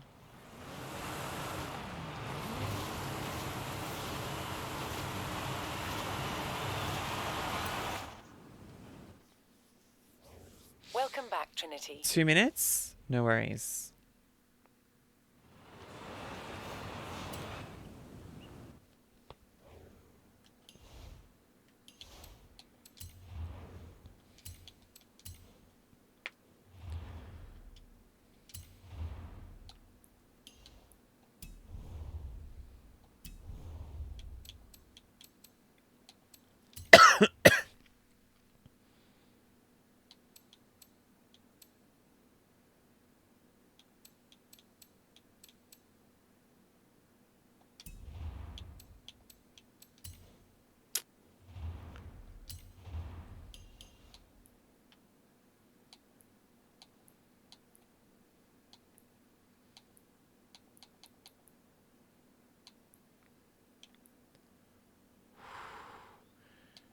Do be kind of clean though. Your hair's still wet? Rip. I think mine's mostly dry now. I showered before stream. But I tried my best to like keep my hair. I mean it's not hard when the water is like I'm tall and the tap is like here, so if I just squirt it that way. It tends to not hit my hair, so I managed to get away with it a lot of the time. And I've got to like really adjust it if I want to like properly wash my hair.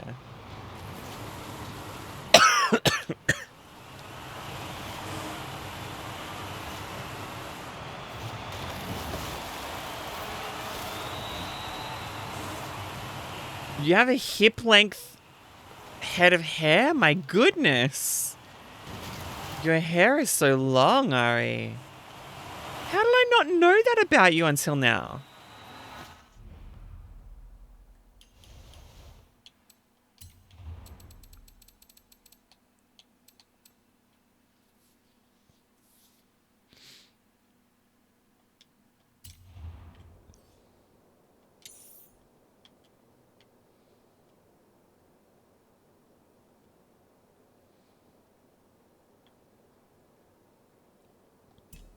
Alright, I'm gonna go and drive to this location so that I unlock some roads.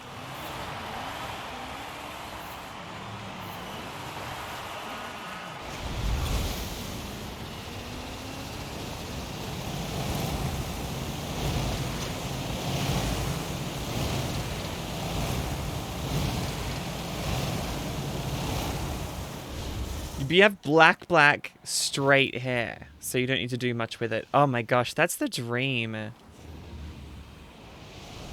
had a really long black wig once. Actually, I still do have it, but I just haven't worn it in forever. I wore it, and I felt so powerful. I really did feel some kind of way, let me tell you.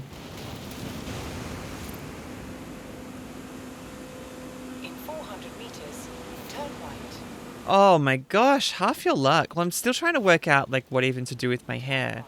Because my friend, who's a hairdresser and stylist, who cut my hair just recently, because I was like, you know, I didn't even know what to ask for.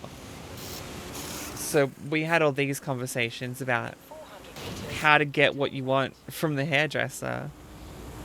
And that looked amazing, and now I can't replicate what she did.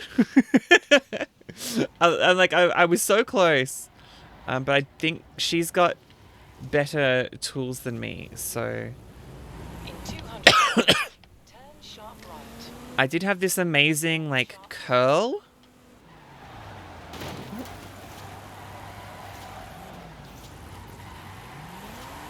It's a really beautiful kind of curl effect, which I don't have now. Now is fine, I guess, but looked really nice. So I've got to work out. I might need to get a curling wand or something.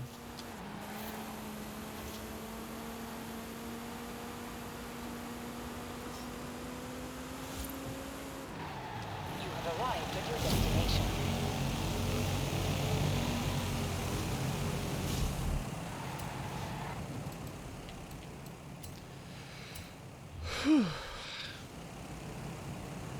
Let me find this photo. You're ready?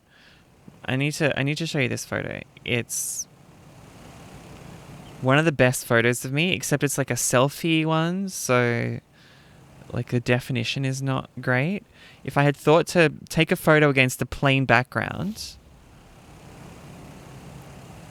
I'm telling you this photo would be everywhere.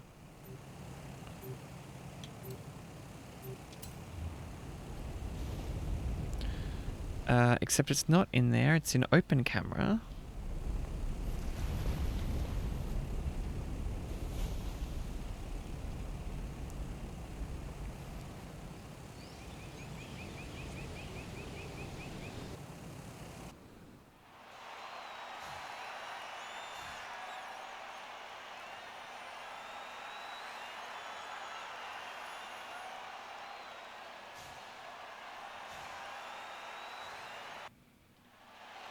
Okay, I'm gonna put it on the big camera angle. You ready for this?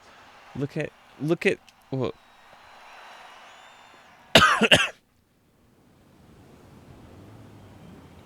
Look at how good that looks. If that would drop into focus, that'd be really helpful. Right? These kind of like loose curls. It's not where I ended up. So I'm gonna get some kind of curling wand or something so I can style it properly. Because the way she did it, she just had apparently like the world's greatest hair straightener, and she just like twisted it a certain way and it worked. But my hair whoa! That car did not magnet onto the track the way it was meant to. Yeah, so her hair straightener must just apparently be like the greatest and most efficient and effective hair straightener in the world, because mine did not do what she wanted it to do.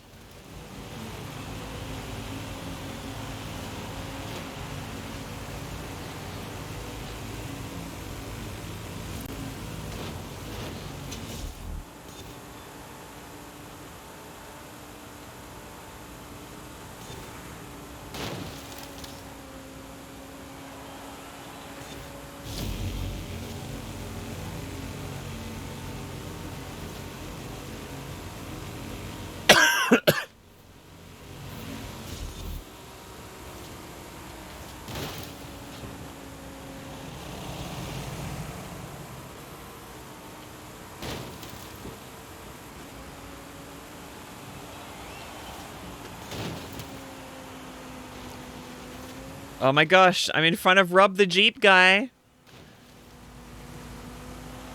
Now I've just got to chase this Ariete 0304.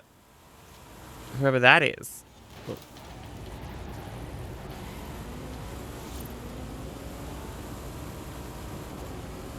Of course I'm being cheeky there, just having a bit of fun.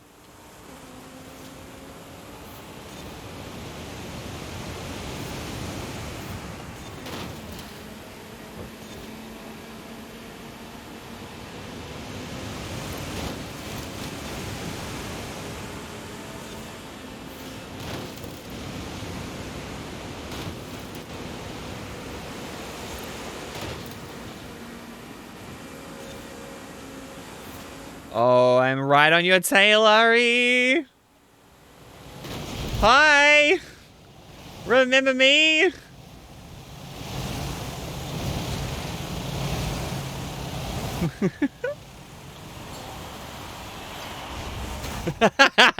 That was good.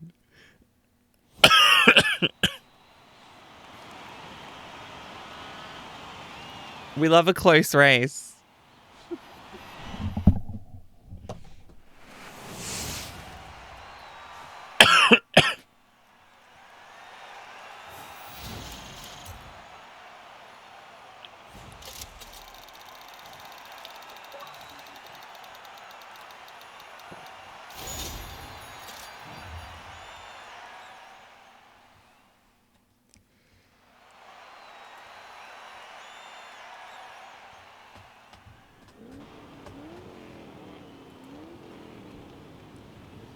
All right.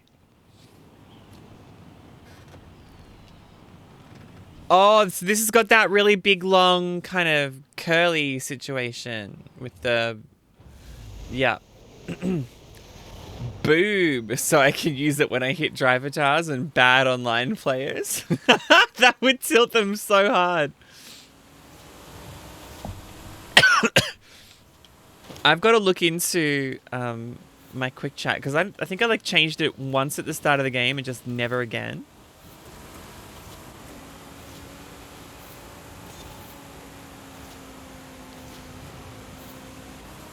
There's probably a bunch of phrases that would be really cool, but I thought in the advertising for this game we were getting like a smart AI. Well, AI is probably a stretch, but you know, that could work out what was being said and kind of reply or give you some options in context that you could respond with. Like there's one that is a 3 chat sequence, right? Where they've ripped off How I Met Your Mother and it's legend, wait for it, dairy, right? It's that one. And you would think if you've unlocked those phrases and someone says legend ...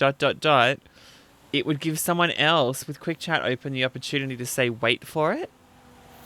And then a third person to say dairy.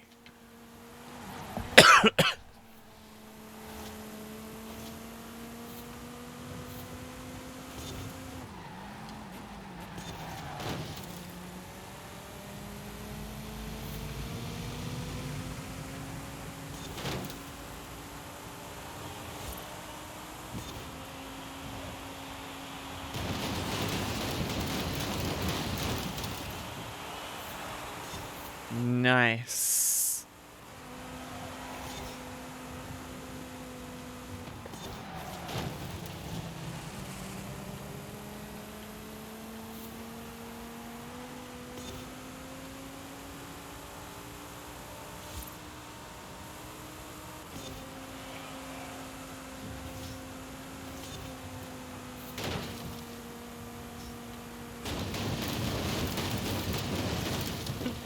I'm so low to the ground that when you go through a loop, it's just crunch, crunch, crunch, crunch, crunch, crunch, crunch, crunch, crunch, crunch.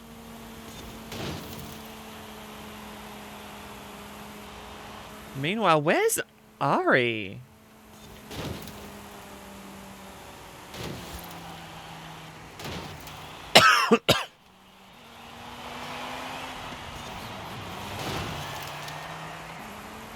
Oh, there we go. She's back up to second now.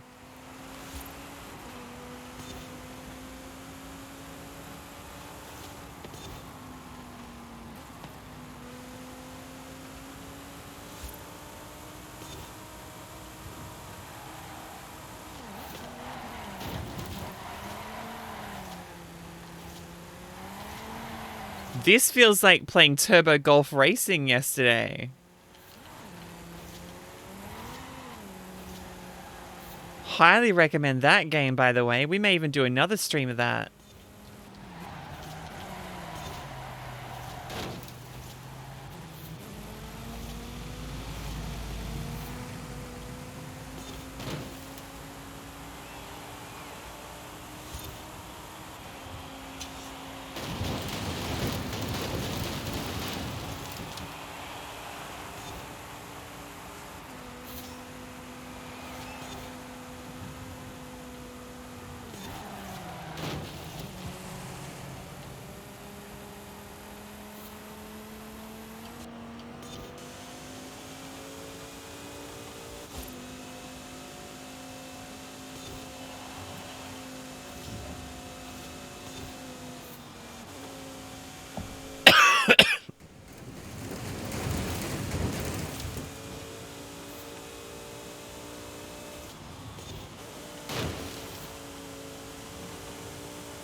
This is so good.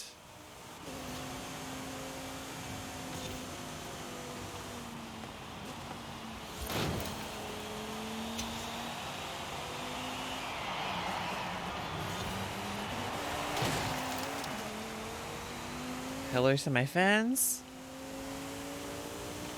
Crowd starts cheering as you drive through that bit. There we go.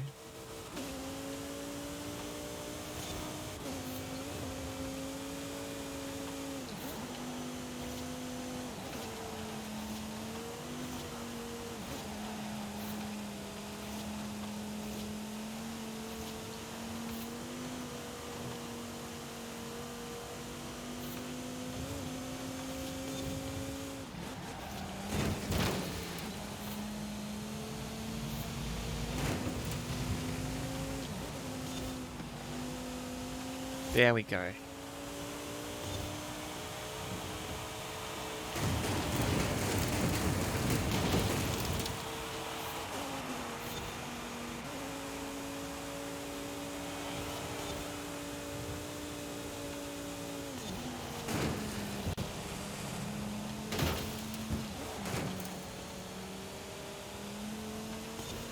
Oh, there she goes. Do you know what the worst thing about that win was? Here's the worst thing about that win. I don't even get to say, oh, my back, it's so sore, I carried. Because, like, Ari's clearly right behind me. Like, she's clearly finishing in second place.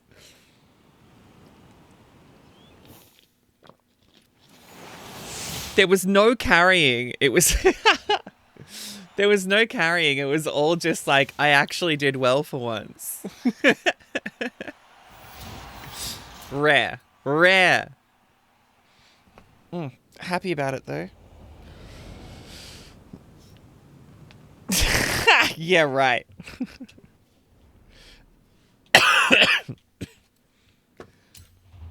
Nexus View Speed Trap in a B700 decade pre-1970.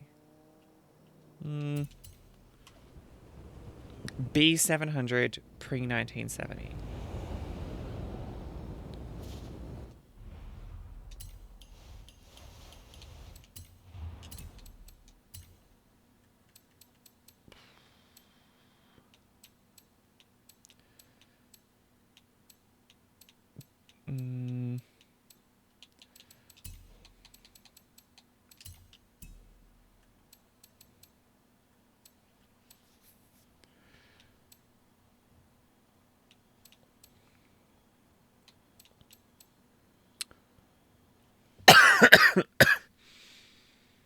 Well, I could.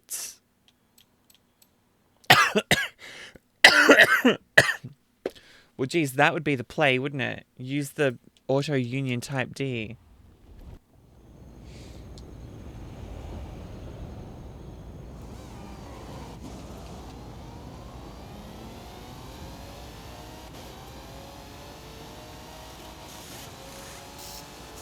Oh, yes, of course. Go and enjoy whatever food. What are you thinking for food? What are you going to have?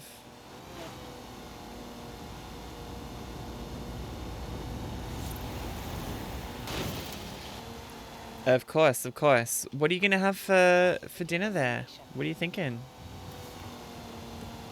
43 kilometers an hour more? Okay. I might come from this angle, I think.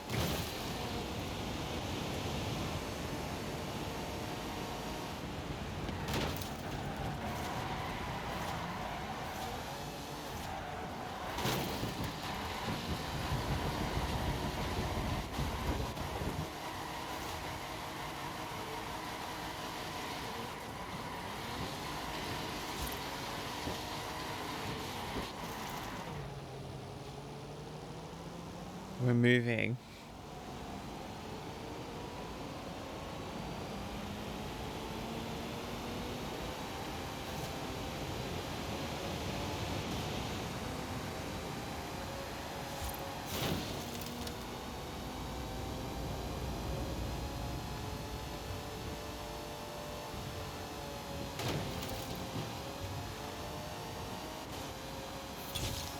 Got it. Got it. Alright, so I think that's all of the... Haha, yes. You'll have some ramen, some leftover Filipino food with some weird dishes, stir-fried beef lung, and deep-fried pork belly. Ooh. Okay, look, I'm not going to lie. I was not sure about the beef lung. But in actuality, it all probably sounds... Yeah, exactly. It all sounds amazing. Like, if it's stir-fried, it's probably going to be delicious. Let's be real. Can we be real? Can we be really honest? Come on.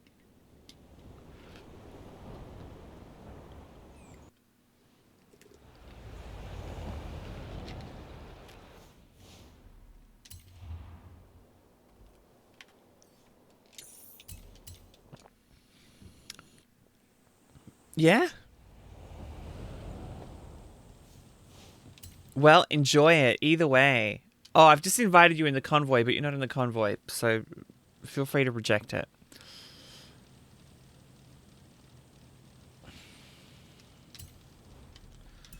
In fact, I'm going to go into my...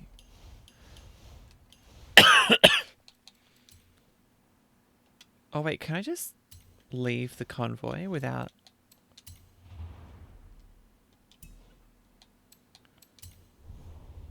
Okay.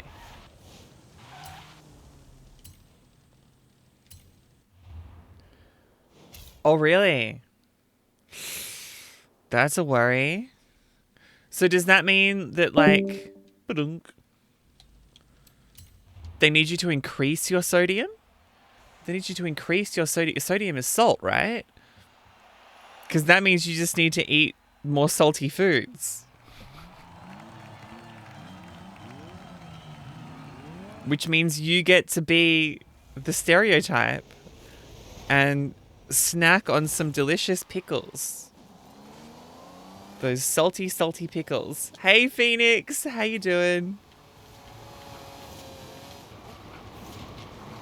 Yeah, pickles with the pickle juice. Crunchy, salty, probably good for you. You're already on a high sodium diet. Oh, wow.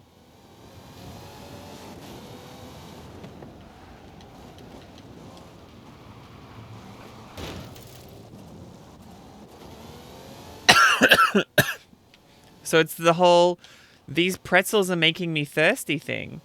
Oh, of course, of course. Wait. Ramen is high sodium?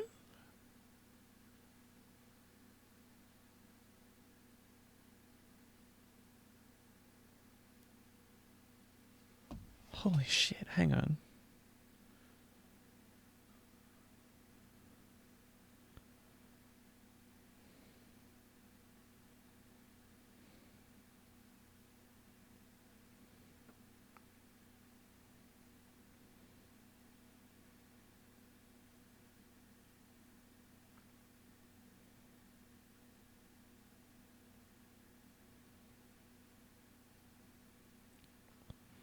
I just need to look at the one that I always buy.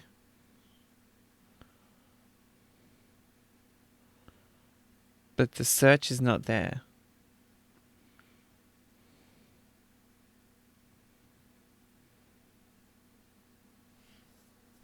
Hang on 1 second. No, I need to go and get the... Hang on. This is important. I'll be back. BRB.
Jesus!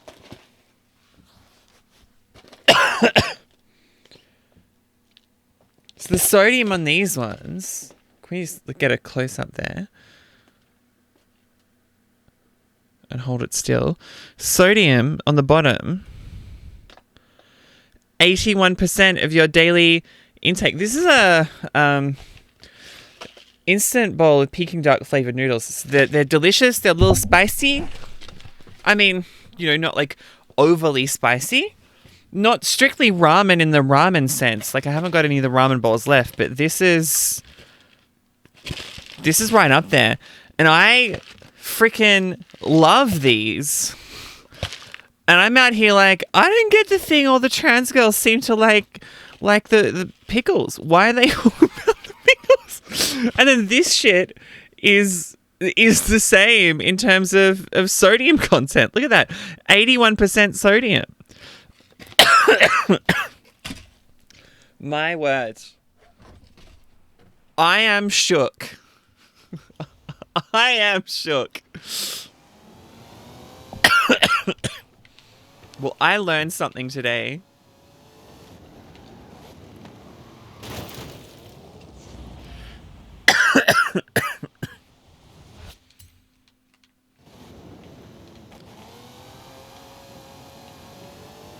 Thank you for that, Ari. That may have just changed me life.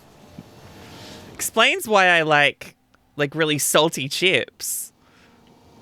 Like your favorite one is 88% of your daily intake? Gracious. Dodge announced your couple cars, Turbo. Yeah, what are they? Hey, Phoenix. Good to see you. I saw you playing Need for Speed Heat just as I ran out of the room. Are you enjoying it? Yeah, I gotta look for some like ramen-y ones. I had a really nice one that was like yakisoba. And I'm not normally into yakisoba, but this one was like good. And there was a really nice one as well that wasn't ramen, but it was like this like vegetable pho mix. It was really good. The Hornet and Charger SRT Daytona Banshee. Ooh. Well, they sound cool.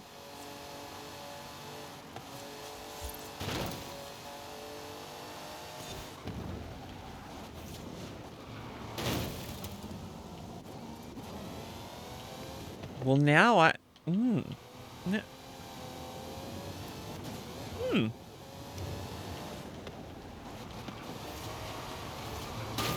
Cause it's funny because I'm not on the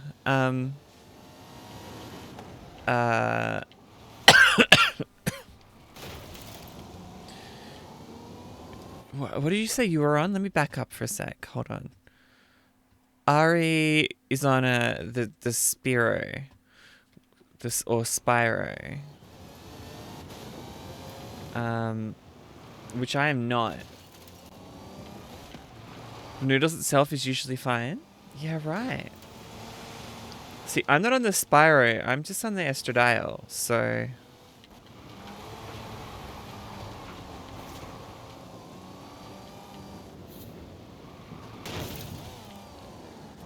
Problem is the broth. Well, so the way I do noodles, right, especially if you've got those instant things, and I was doing this wrong for, you know, most of my life, and then a couple years ago I learned that I'd been doing it wrong all along. The Banshee makes artificial noise? No way. So, when you cook noodles, if you're doing the thing where they're like you're stir-frying them, it's less of an issue, but in most of the instant ones, you know, you're putting them in water and boiling them for a couple minutes, right? And all along, oh my gosh.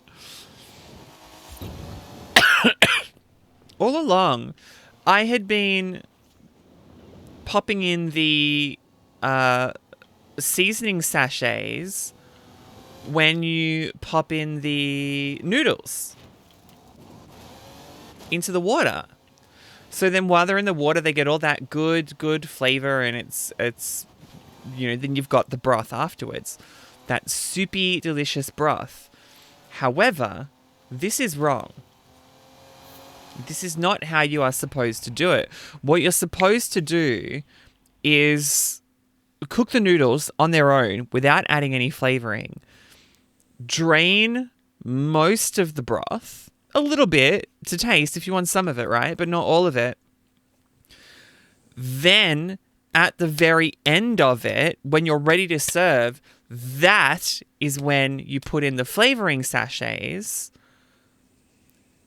When you've got less broth in there, and with less broth, you get more flavoring all over the noodles. And then the noodles are more delicious. Because you're not throwing away all that flavoring with the broth. Changed my life. For anyone who eats a lot of instant ramen, those people know. You have ramen every other day and you're still low on sodium? Maybe you just need a pickle to snack on. Maybe that's the trick. You love the ramen with shrimp, Phoenix. Oh, the ramen with shrimp. See, I don't like the shrimp. I can't deal with the shrimp. There's something, I just have a mental struggle with it, and I can't make it happen.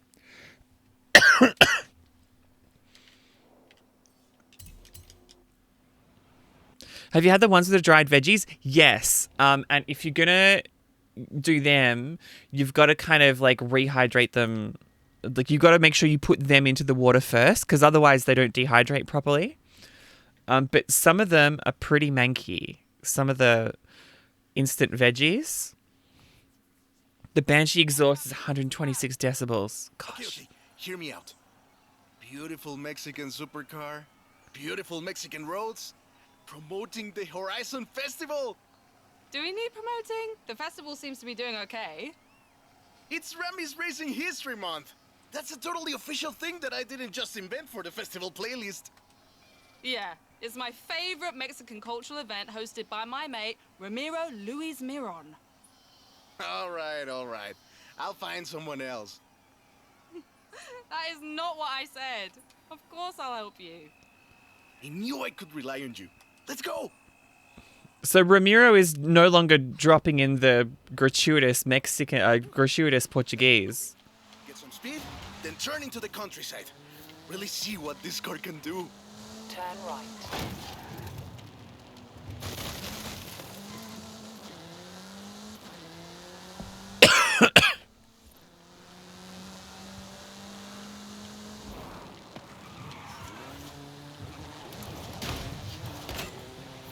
In 400 meters, turn right. So yeah, my feeling. Tell me about the car, don't you?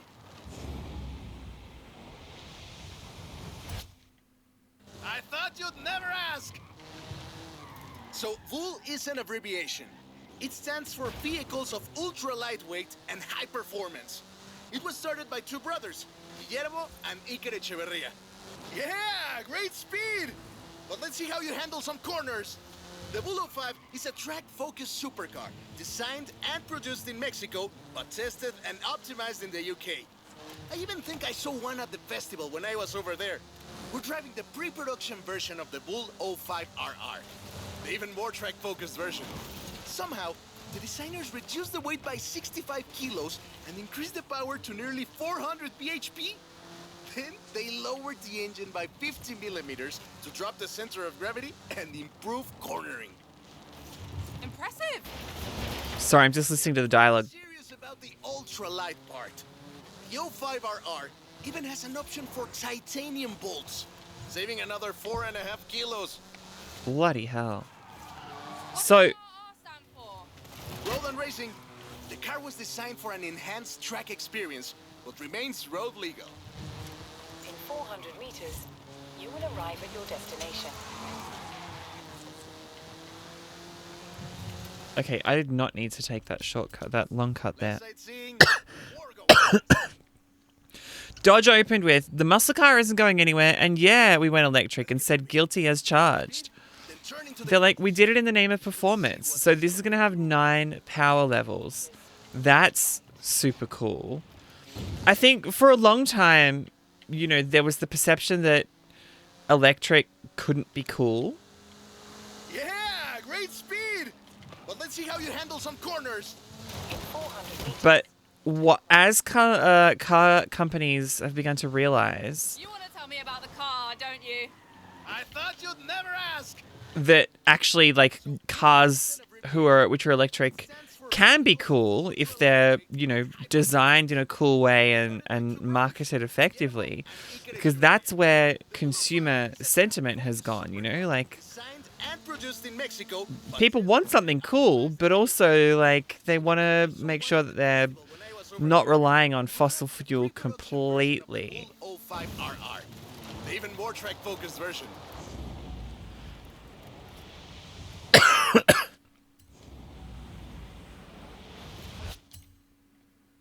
Somehow, the designers reduced the weight by 65 kilos and increased the power to nearly They were like, mic drop, we're here. I love that. the engine by 50 millimeters to drop the center of gravity and improve cornering. Impressive. They're pretty serious about the ultralight part. The 05RR even has an option for titanium bolts, saving another 4.5 kilos. What does the RR Nice. stand for? Nice. Road and racing. Saved it. Saved it. Enhanced track experience, but remains road legal. Perfect. There's a couple of other things you can help out with, if it's not too much trouble. Well, that's cool. So there's there's new Banshees coming out from Dodge soon. I'm really excited to see kind of the innovation that we're going to see over the next maybe 10 years, as realistically, electric cars do kind of become the standard. Just got my hands on a piece of Mexican racing history. Wanna see? Of course, I'm on my way.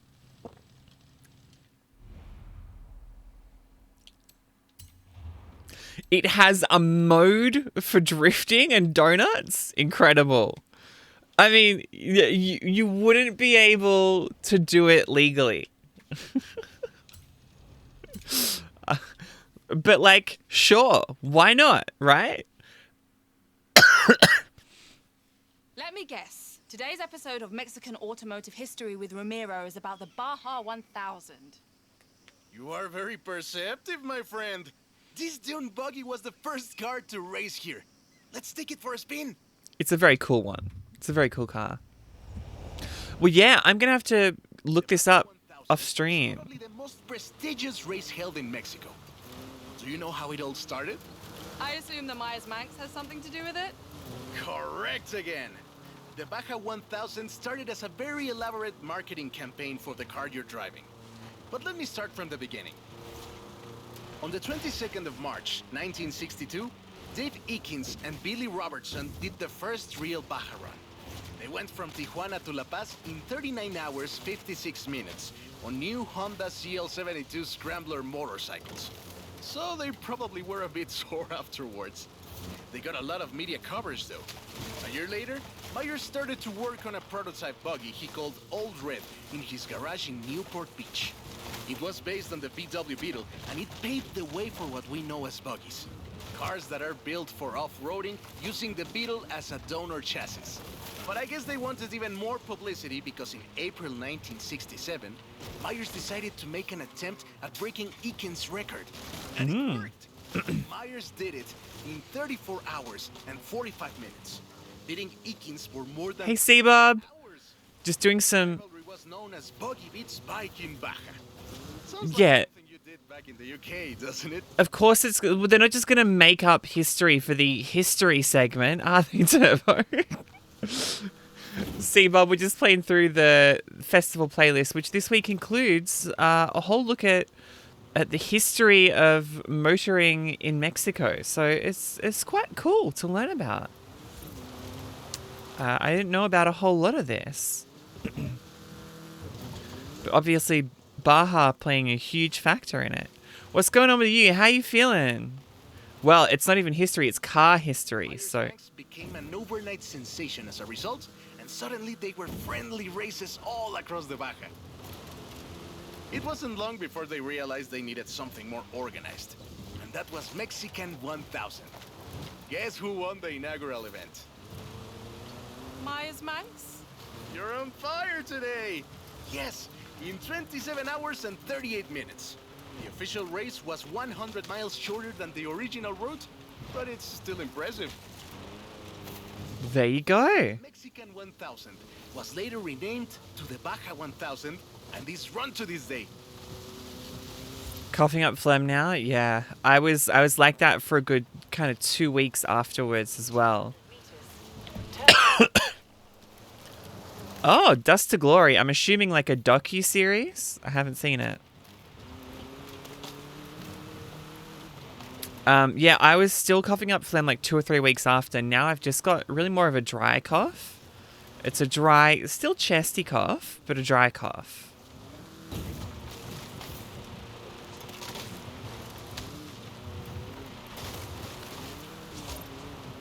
100 meters. Turn left.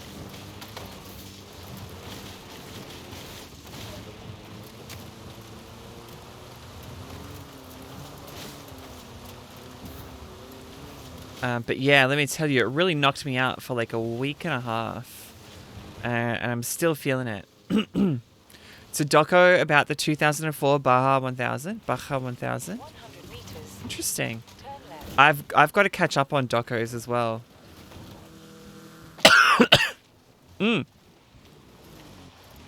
Agreed.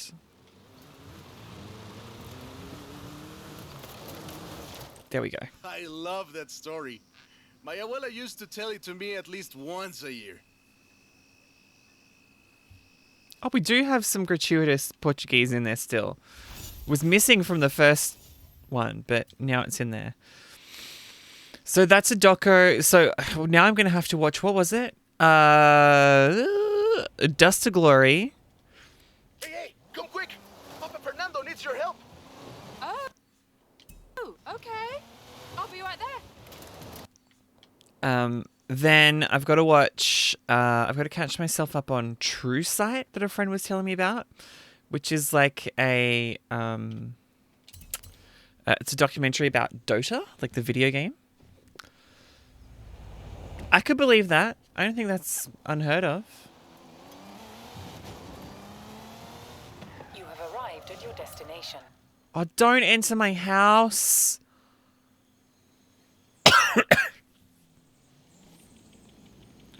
Why would you put the house right on the...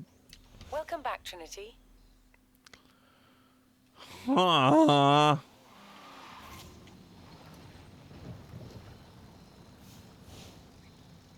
Made in Mexico. There we go. Viva el Vocho. I could believe that.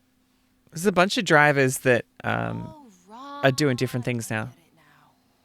To be honest though, it was me who needed your help, not Papa Fernando. Can't follow that logic. Who are the other racers? You know them. It's the Born Fast crew. No! Not the Born Fast crew! Ugh. Hey, he's eager. But this isn't really a street race. There's no checkpoints. Finish line. So keep to the route and get there first.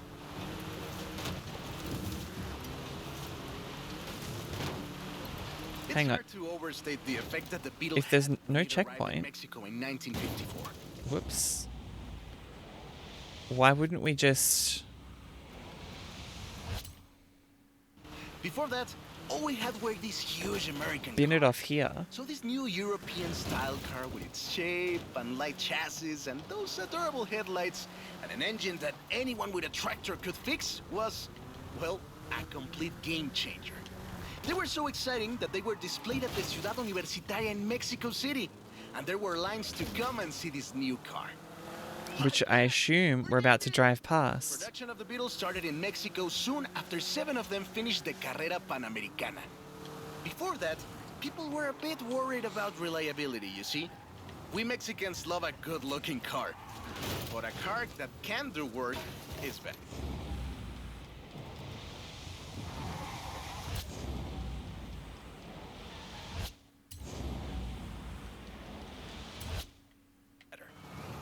The Panamericana convinced us, and in '61, Automex had assembled 250 of them. By '62, the first plant had opened in Jalostoc, making 10 of them a day. But we love that car. So another plant opened in Puebla in 1967. And in '71, El Bocho became the official taxi of Mexico City, which is why you see so many of them today. It's funny. The first Bochos were imports, or CKDs. But in 1971, we were exporting them to Costa Rica and back to West Germany, Austria, Belgium, everywhere in Europe. It was a sad day in 2003 when the last Volkswagen sedan Ultima Edición rolled off the production line and went home to the Volkswagen Museum in Wolfsburg. Aww. Now, they said we need to stick to the route, even though there's no checkpoints. I have a feeling most of this we could have just shortcut. But we would have missed out on so much storytelling, so... Let's do it the way they want us to do it. We did drive past the University of Mexico. That's more like it. Eso, Bochito, eso! So loved was the Bocho that it eventually outsold the Ford Model T to become the world's best-selling car, and was the first to reach 20 million sales. Sure, other cars have staked their claim on that title in recent years, but none are so timeless and unchanged as the Bocho. It's a fair point. Yeah, but I'm going to have to redo it because I can only get 2 stars because I went the way that they said to go. So we're going to have to listen again. I should have known, to be honest. Hey, he's eager. But this isn't really a street race. There's no checkpoints, just the finish line. So keep to the route and get there first. Why would I keep to the route if I can just go this way? It's hard to overstate the effect that the Beetle had when it arrived in Mexico in 1954. Yeah, just send it. That were these huge American cars. So this new European-style car with its shape and light chassis and those adorable headlights and an engine that anyone with a tractor could fix was, well, a complete game changer. They were so exciting that they were displayed at the Ciudad Universitaria in Mexico City, and there were lines to come and see this new car. Production of the Beatles started in Mexico soon after 7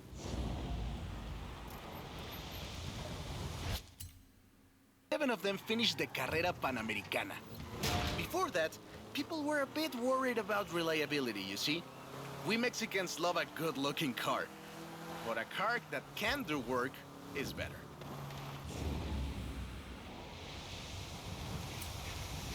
The Panamericana convinced us, and in '61, Automex had assembled 250 of them. By '62, The first opened in Halostock, making 10 of them a day. But we love that. That is a great car. Probably the most iconic car in all of Mexico.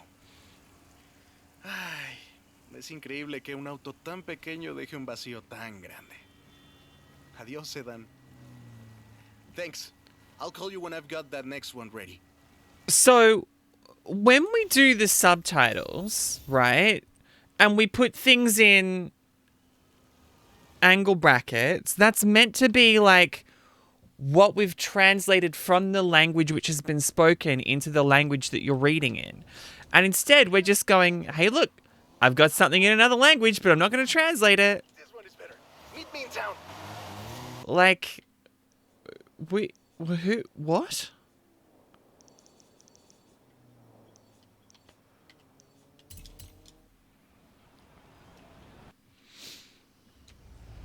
Blumenek.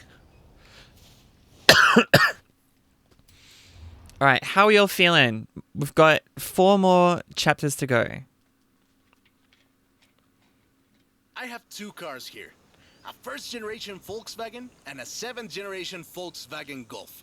Made in Mexico for almost half a century. Sadly, they stopped building them in 2021. But we can still race them. What do you say? To make it fair, I will give you a chance to make an informed choice. Let's go for a test drive. And I've got lots to tell you about Volkswagen Mexico. Yeah, see, I just assumed Volkswagen were very European. Volkswagen Mexico headquarters are in Puebla City. It started production in 1967 with the famous Beetle. As we call it, the Bocho.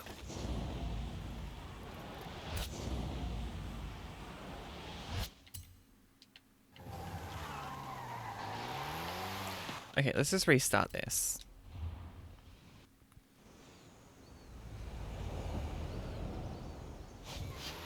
Volkswagen Mexico headquarters are in Puebla City. It started production in 1967 with the famous Beetle. As we call it, the Bocho.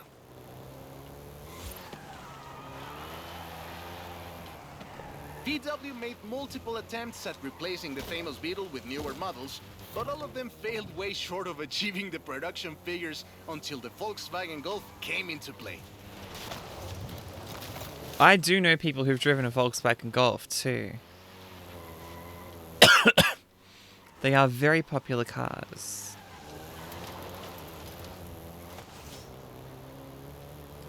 Aww. Cute.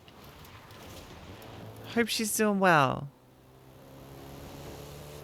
The first generation was released in Mexico as the Volkswagen Caribe and had quite a few variations, including the Golf GTI you're driving right now. Salvaged it. Come on, bank my skill score.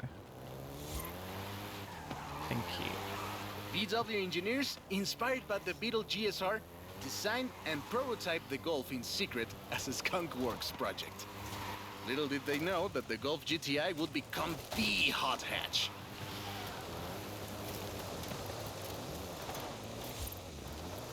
Well, I'm glad she's checking in on you.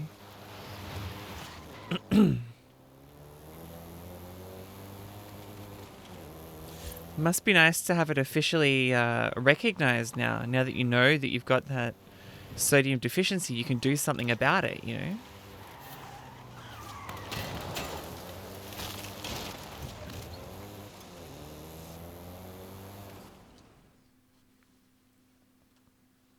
Shall we jump 40 years in the future and try the 7th generation? Yes, let's do that. This is, I think, the 2014 model? 2021. Oh. The 7th generation of the Golf first appeared in 2012. The version is the Volkswagen Golf R, R meaning race. I think Cold Cutlass's might be a US reference. I don't know if we have that, unless Cold Cut Meats is like what you're trying to Time of 5.1 seconds. get at there. Oh, that's precious. Oof. My mum is still getting used to introducing me as her daughter. It's very cute. Because she'll do it and then she'll go, how was that? Was that good? Was that good?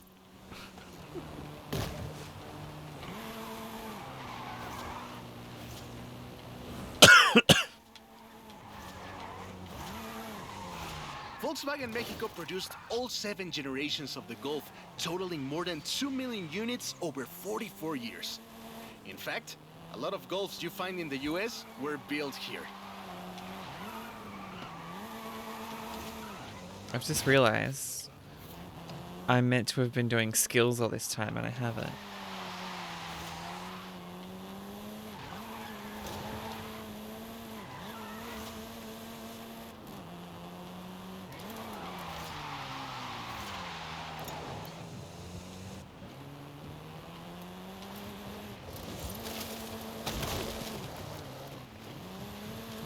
I'm gonna have to restart this. The 7th generation of the Golf first appeared in 2012. This version is the Volkswagen Golf R meaning race. Your dad still slips up? Nah, it happens sometimes to me as well. But, you know, they're making a bit more of a conscious effort now. This was the fastest Golf in the range, with a 0 to 60 time of 5.1 seconds. Oh no! Of course I would hit a civilian car. Ugh.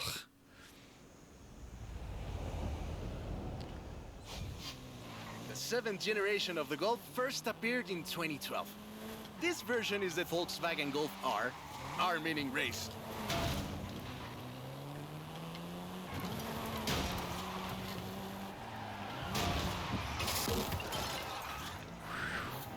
Sneaky, that was very lucky.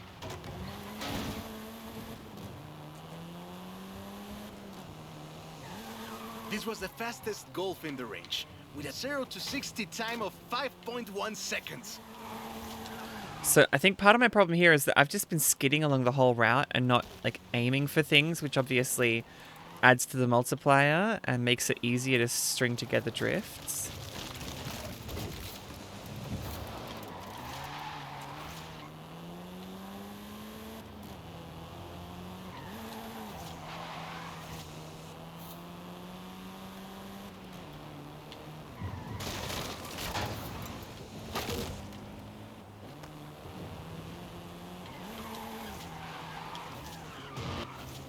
Whoops. Hitting the buttons a little too hard.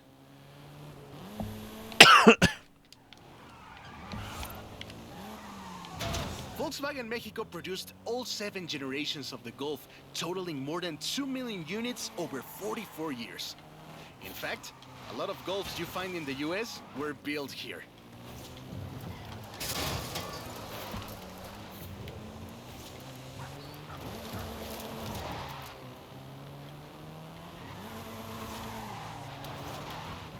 What on earth is going to be the 3-star required score? Like 50,000. Oh, yeah, okay.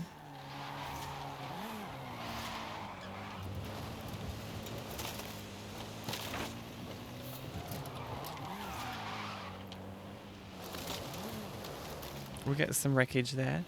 Cactus, yeah, but I need that for points. That's the thing. See, lots of smack discs going on there.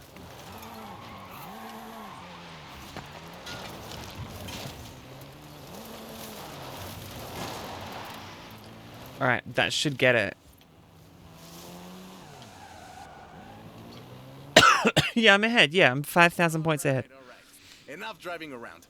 Let's go head to head. After you've had a chance to rest. Across the border of Detroit, we have the city of Sarnia and the city of Windsor. We call the area armpit of Ontario because of the chemical smells from the automobile industry. Huh. We make similar jokes over here about a place called Werribee. Because in Werribee, that is where they put the sewage treatment plants, the water treatment plants. Timeless. Let's go. I guess we got two options here. Let's go this one I'm a first. fair man. I'll let you choose. Which Golf do you want to drive for our little race? I'll take the Golf GTI. And around.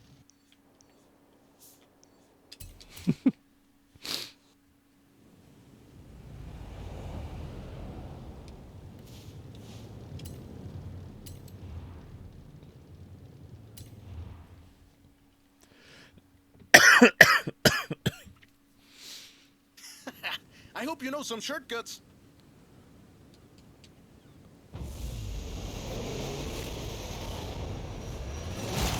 See you at the finish line. Don't make me wait for too long. Oh, I don't like this guy at all.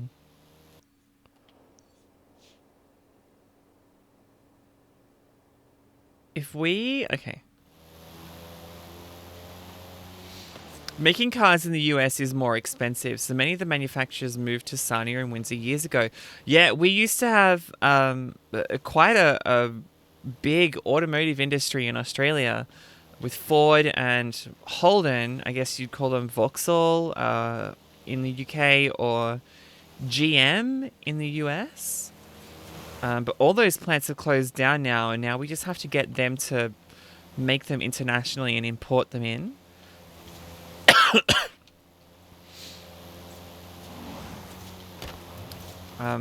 But they freak out at the thought because they all need to be very high spec. Because Australia, I see what you're doing, but you still can't win. the conditions are much more harsh than in a lot of other countries. So, like a lot of European cars that come out here, sorry. They end up not handling it as well. World map. Which way are we going? Okay.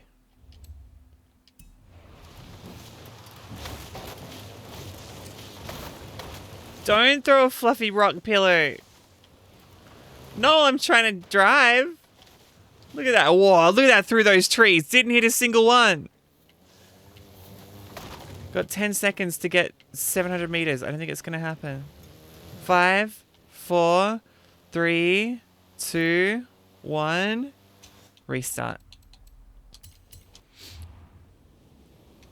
Okay. It all makes sense now. What's going to be the quickest way to do this? Don't make me wait for too long. And smother her? What are we... With the rock pillow? The fluffy rock pillow? Can we not smother me?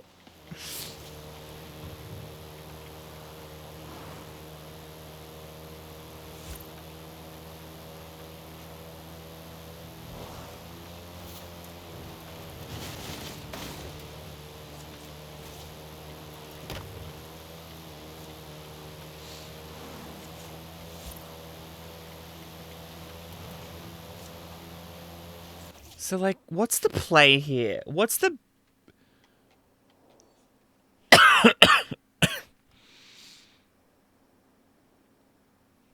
If we kind of go this way... Or just kind of shortcut through the... Do we just shortcut across the whole thing and just keep rewinding? Sure. Let's go. 1 million reasons not to. Now. Or we smut the... What do you mean? What have I missed?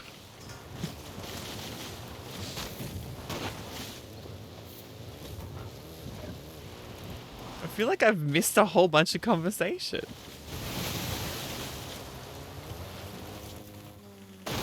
Oops.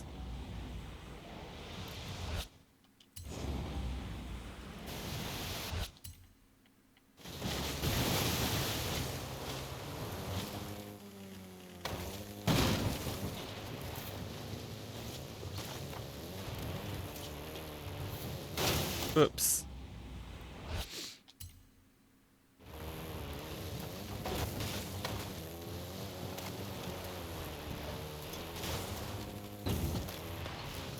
You're the final boss, Turbo.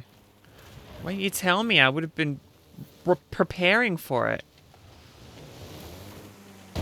What a finish!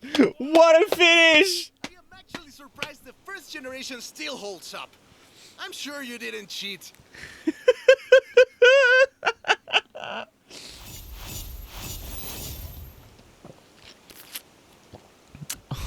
Oh, really, Ari? Okay. You have my phone number. Sorry to tell you, my friend, about the old wolf in the swamp. Okay, well, how about before we do that, we come to... Are we going to a zoo? A swamp. I'll pick you up. How about we, instead of doing that, can we appreciate that the headline of the next story is Live in La Vida Loba? That's very good.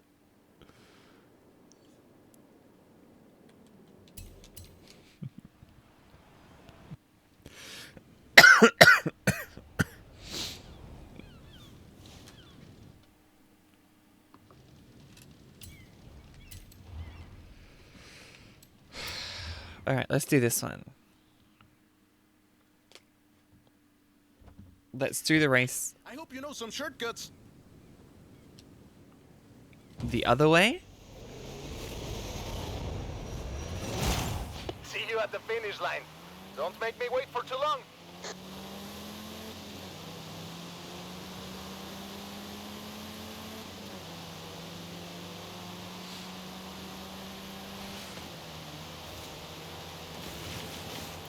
You're so cheeky tonight, Ari. What is... It's gotten into you tonight.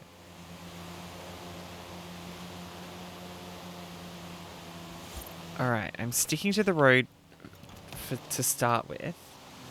And then when we hit this point, I think around here...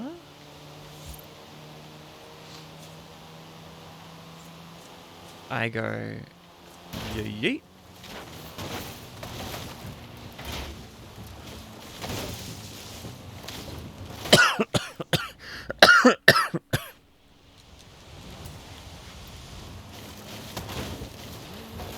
Ugh.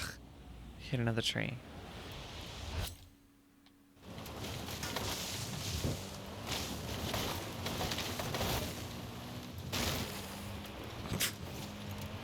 I mean, I wouldn't know.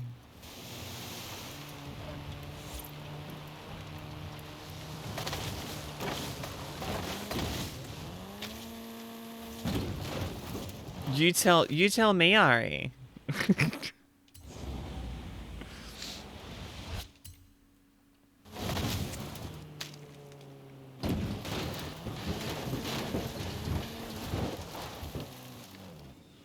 Oh no, don't reverse, you absolute spanner.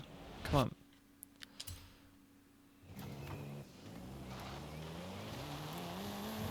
There we go.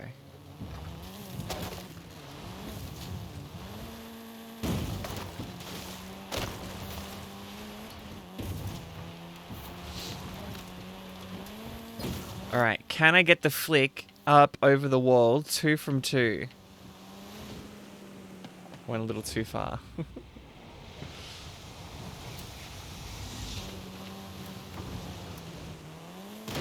No! There is no bingo.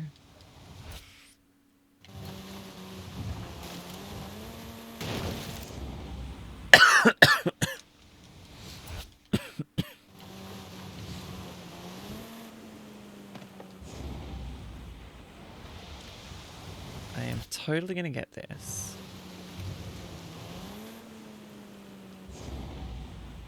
Come on.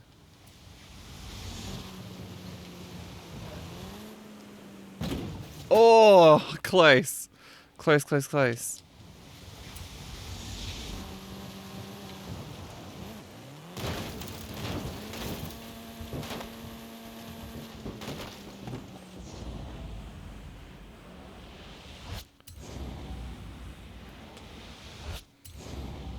You could just hit the bottom, like where the river is. Oh, there we go. What a race! The difference 40 years makes!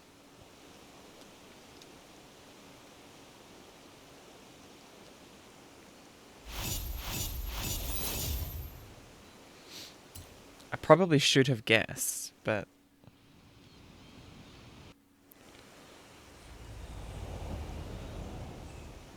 Right, so meanwhile, Live and La Vida Loba is up here.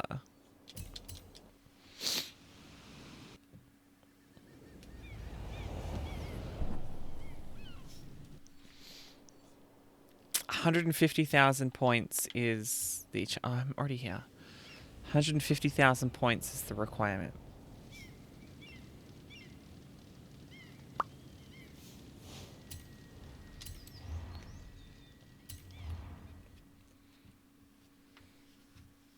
That's the old wolf. No, no, that's an old truck. The wolf is waiting for us at the swamp. Okay. Haley asked us to clear some debris, and I've got just the car. But we need to get there first. Of course. Who do you think I am? The driver who destroyed a record-breaking amount of fences. Oh, that's fair. Hey, I do say that's fair. Like a lot. Still in the ramen? Nice. That's what you want. You want that really flavorful stuff.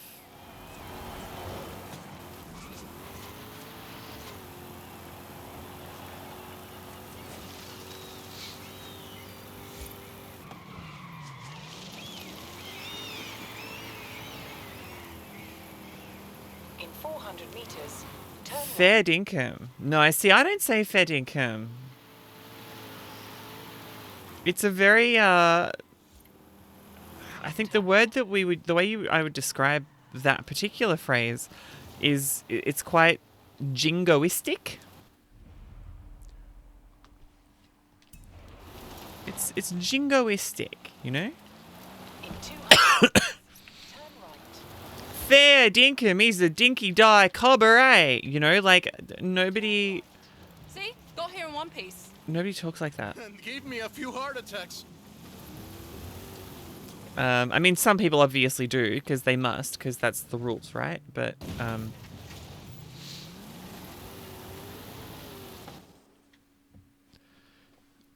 yeah, the Australian culture generally... To the fourth Lobo. This car is more your style. Now that is a heckin' good wolf. Shit, what is this dialogue? Jesus Christ, writers! Marketing in this country is outstanding. Let's get to work. See What are we in? It's a all raptor. that Okay. Russian stuff? Clear it out. What? No! It's not just an excuse to throw the Lobo around. It is just an excuse to throw the Lobo around. In the 90s, Ford decided that they needed to rebrand the F-150 for the Mexican market. And the name Lobo just has a real ring to it. They started using the badge in 1997, and the rest is history. The Ford Lobo quickly became one of the most popular vehicles in the country. Lobo is still used for the modern Rangers like the one based on the F-150 Raptor you're driving. Come to that in a moment, Ari. We don't just call it Lobo. No, no. We call it Lobo Raptor. So it's the same car. Now, there are loads of differences, like a dog and a wolf. The Lobo only comes in XLT and with higher trim levels. The base version is still sold in Mexico as the F-150, but the Lobo... Okay, start again. Oh, mate, fair dinkum. Crikey dingo.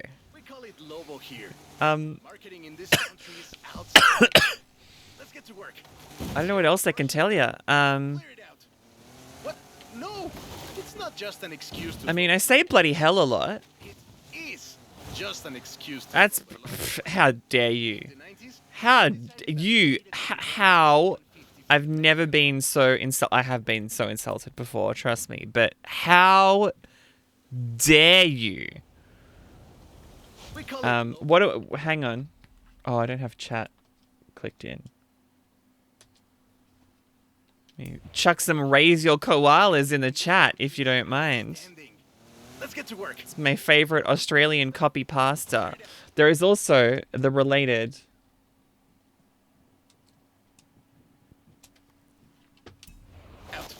raise your kiwis, which is also quite humorous. I know you're joking. I'm playing along. We're having fun. We're bantering. Decided that they needed to rebrand the F-150 for the Mexican market. We're rebranding. That's a real ring. We're bantering. We're sorry. I said rebranding because he said rebranding. The rest is history. The Ford Lobo quickly became one of the most popular vehicles in the country. Lobo is still used for the modern Rangers, like the one based on the F-150 Raptor you're driving. Don't just call it Lobo. No. We call it Lobo Raptor. So it's the same car? Now, there are loads of differences, like a dog and a wolf. The Lobo only comes in XLT and with higher trim levels. The base version is still sold in Mexico as the F-150, but the Lobo is the elite F-150.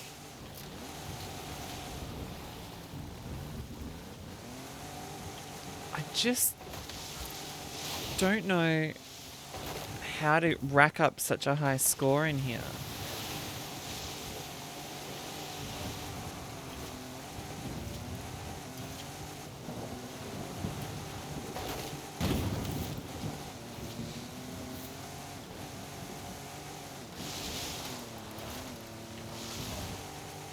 I suppose getting lots of like air jumps thrown in as well helps. Get out the swamp. Oh yeah, that would be sensible, wouldn't it?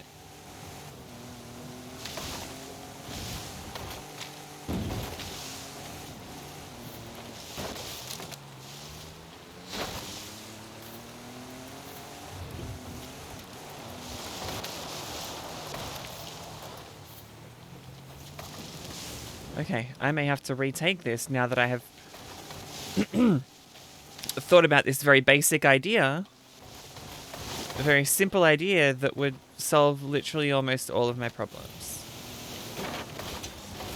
Well, yeah, most of them.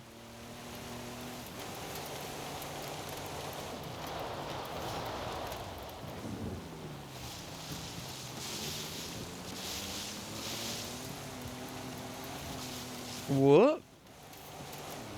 There's wreckage, there's a side swipe, there's a wrecking ball. Just make one, Dan. That's exactly it. Good to see you. How you doing, mate? It's been a hot minute.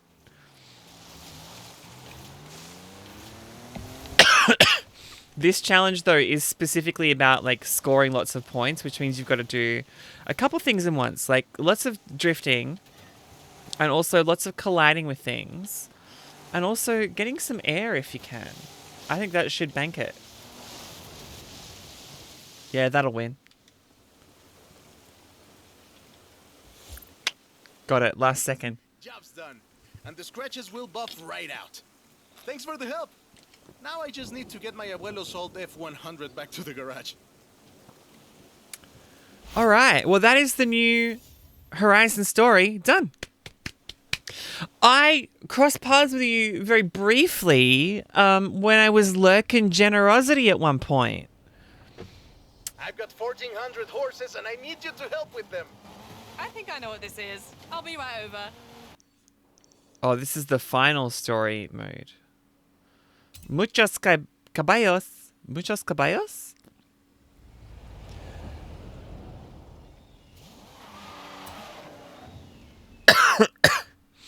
It was good fun. Are you down for PAX? Because I do have I will be there for essentially all 3 days. Got one of these somehow, so you know a little bit about what you're in for. Let's go. Oh, Let's take this down to the beach. Stick it in AWD if you like. There's some nice curves up ahead. I can't stick it in AWD because but you can't though because This is 2021's EV of the year, and it was up. New company. Oh no.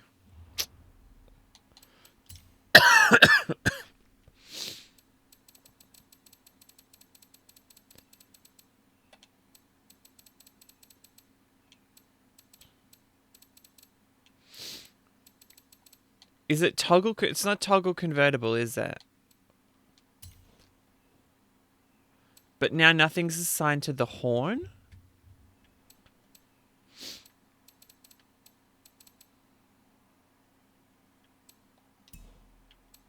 Continue without saving.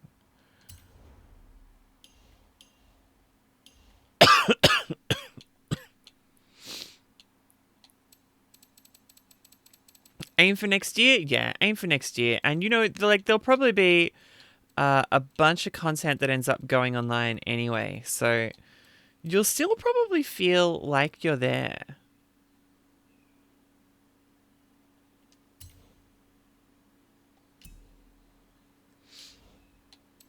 Continue without saving. Shit, which one am I in here? Custom controller profile 1. Okay.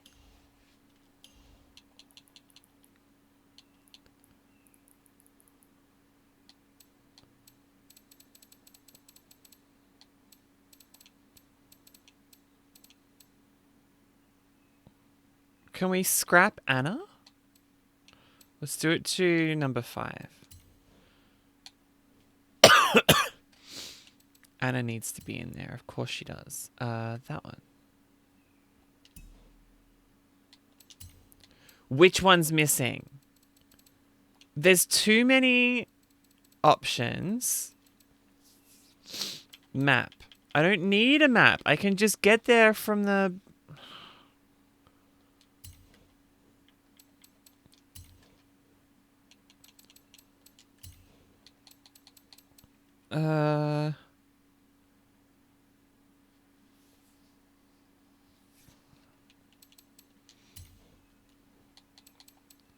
Activate Anna. No.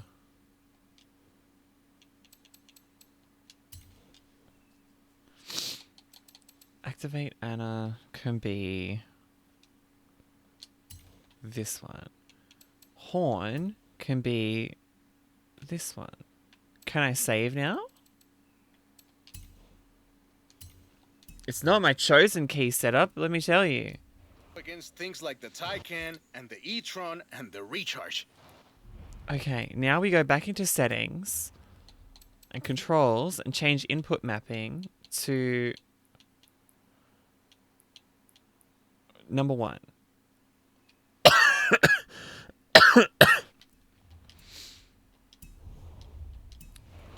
It set 3 Guinness World Records, and it's inspired by the beautiful original... I don't know. I can't figure it out, Ari. I think what it is... was built right here in Mexico at Cuautitlán Assembly. Whoa! How do you make it go around corners like that? I'm really asking. I think what it is, Ari... I have to keep this back. Be careful with it. Calm down. I know you like to go fast, but I had a big breakfast. Cuautitlán Assembly has been building cars since the 60s. And more than 2.2 million cars later, we're sitting in an actual space machine made here in Mexico. Yeah, that's what I had to do. Quite a journey from Cougars and Thunderbirds and F-150s to this. Hey! This isn't your Mac E. Be careful with it. I have to give it back. So, as... Cuautitlán Assembly does a range of options for the Mac E. A 68 kilowatt-hour standard and an 88... Wait a minute. Hang on, isn't there a shortcut here? There's nothing saying damage. kilowatt-hour... Surely it's quicker to just fling it through the swamp, right? extended range version. It will give you over 300... Nope, get back on the road. Okay. miles of range on a single charge. The Performance GT... Yeah, but it says get back on the road. version is the real 0 0 to 60 in 3. Oh, you got 40 seconds to do it. Okay. This one is quite a bit faster. Honestly, when I first tried it, I had to go and sit in a quiet room for a bit. And I've flown airplanes in a storm. It's wild tech. You can switch from all-wheel drive to rear-wheel drive at the top.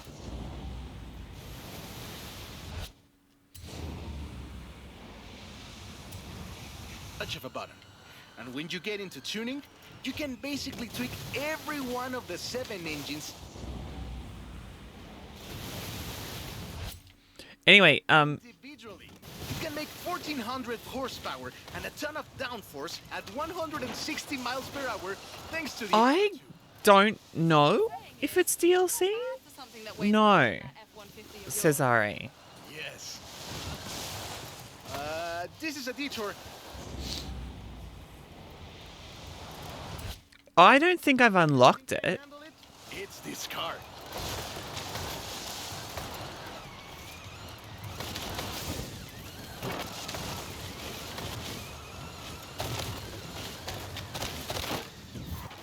And there we go.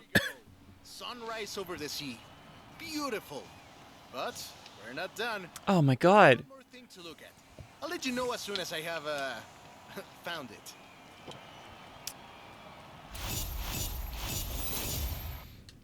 Okay, so I'm assuming there's gonna be like a... Oh, we got a barn find here.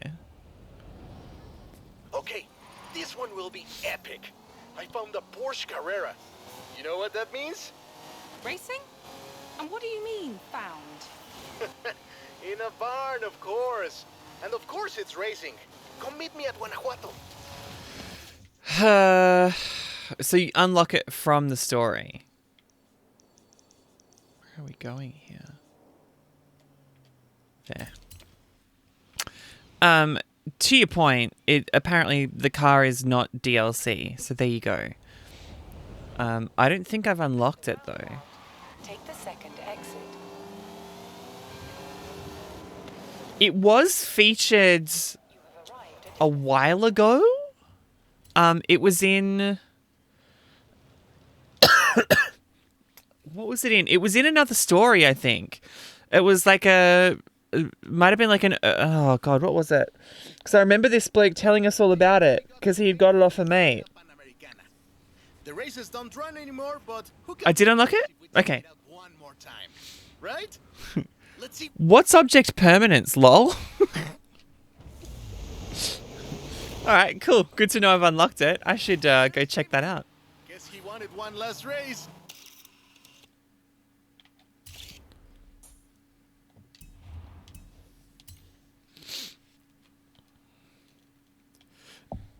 Let's do this!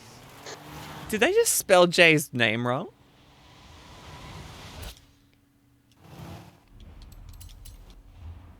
I think they might have.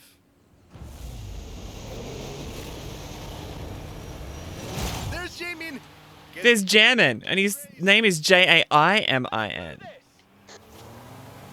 That's the second, like, really obvious misspelling of a name this week, because they've spelled Jamin's name wrong. They spelled the name Morris, the brand, wrong. They spelled it with one R, like Morris.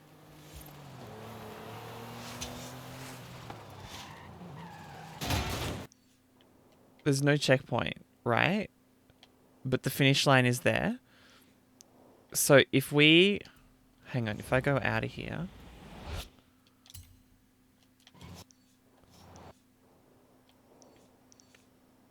Actually just continue straight ahead.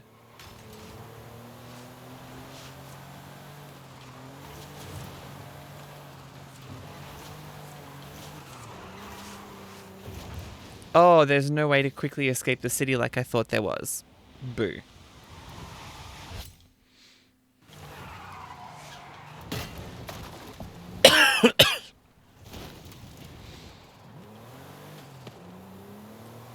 So, I am going to be on a panel at PAX this year, and unfortunately, it's one of the ones that isn't being streamed. So, you know, I can't even give you a a Twitch URL to go and check it out, you know. So you're gonna miss out on my first ever Twitch panel, which I'm sure you're heartbroken about. It's called Loot Drip, as opposed to Loot Drop. Loot Drip, and it's about the weird and wonderful world of gaming brand collaborations, as I just said. So it's me and the wonderful Agnes Forrester. There'll be other people involved as well. I think we're working on it. And it should be, we're working on a way I think we can make it really interactive and really fun. So for those who are going to PAX, don't forget to, you know,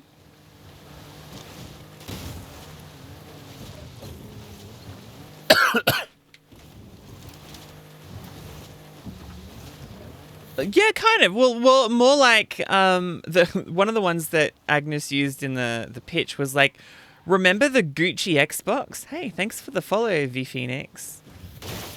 Remember the Gucci branded Xbox? There was 2, in fact, I found out. Or at the moment, Shetty has a g'day. Shetty have some like Elder Scrolls Online branded boba drinks, I think. Yeah, so it's that sort of thing. You know, it's the really unusual. Hold on. Won the small sports cars category in 1954. He drove the Porsche 550 Spider and came 3rd overall. He was sick before the race, and his tires came off at the start. He really pulled through against the odds. Porsche had 6 cars competing in 1954, and all of them made it through the end. A lot of others didn't, let me tell you. Enjoying yourself, are you? Yeah, I kind of had a feeling you were. At least we spelled J-Man's name correctly 1954 there. was the last year the original Carrera Panamericana took place. But it gave us the most famous Thank Porsche you. model, the Carrera you're driving right now. The Carrera RS 2.7 was the first production street racing 911. Yeah, it's exciting. It was pitched by my friend Agnes, so it's cool to. The 911S 2.4, the fastest Porsche you could buy at the time, and a popular choice in the later Carrera Panamericana. Really? races. The race was revived in 1988 and ran to 2016, Can I be mates with your mate, Phoenix? staying true to the original races with high-speed road stages. The routes for the race were carefully selected every year by planning committee and local government to ensure they were race-worthy and that they can be closed up for 2 hours. You could almost say they've been preparing for the festival for a very long time. No, I'm not in any position to be joining anyone's car club, unfortunately. Nice to meet you, though. Welcome in. My name's Triana. I'm from Melbourne in Australia. I'm a I'm not even so much of a cars person as I am like a racing game person. Look at that. 3 stars. This is Jamin's exit. It's been fun, my friend. Take care. Looking forward to seeing what you can do out there. Have fun now, yeah? Great race. Almost like we did a little Panamericana with a friend. Anyways, hope you had fun with this little stroll through cars hechos en Mexico. It was great. And let me know if you find any other cars like that. Yeah, right. Yeah, interesting.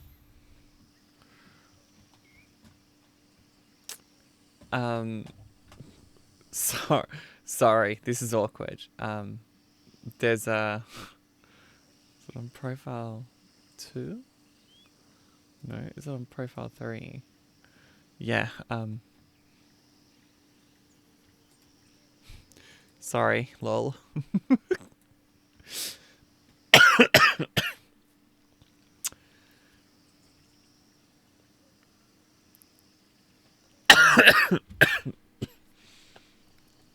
What is that button doing?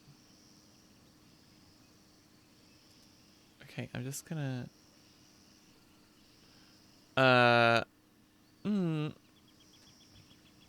There's a button that I need to... I've got to remove something. There we go. That'll do. That'll do. No, I'm not dying, I promise. It's long COVID. It's long COVID. I had it a month ago and I am still getting cough after cough after cough. Although at least they're less phlegmy now. Small mercies.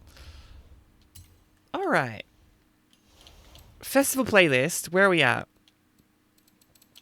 Forzathon shop. I haven't even looked in here yet.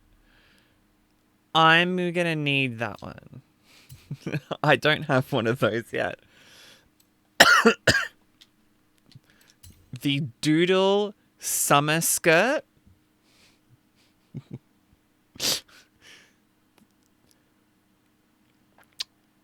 The Doodle summer skirt. The trans girls know what I'm talking about.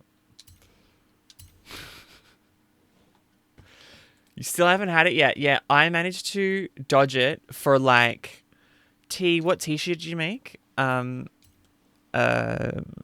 breakfast. I don't know. Apricot, peach tea. Peach tea is my go-to. Good night, Phoenix. Thanks for hanging out for as long as you have. It's been lovely to have you here, as always. Okay, 1961 Jaguar E-Type is what we're going to next. So yeah, I just cannot shake this cough. I was like you up until about a month ago. Which car did I just say? D-Type.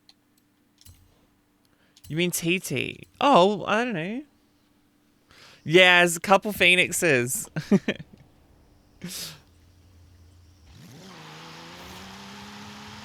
Always appreciate having a new Phoenix around.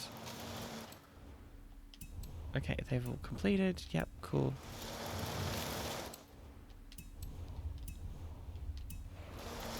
Death by menu there. Okay. We're just wrapping up Darwin Festival up here, and I pointed out that going to a venue that's decked out with branding was like going to the Horizon hubs all over the city. Oh my god, can you get some photo? Can you send me some photos, please? I would love to see what they look like. I'd be really keen to see that, Dan. You mean TT, Ari? Oh, I don't know.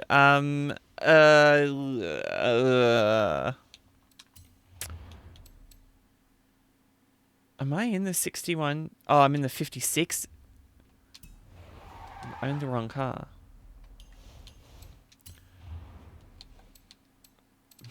Love that none of y'all pulled me up on it.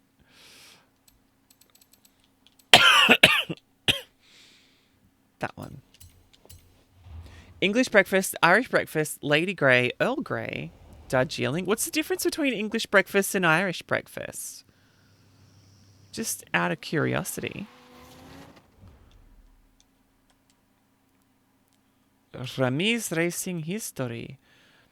Use your supercar powers to win a road race.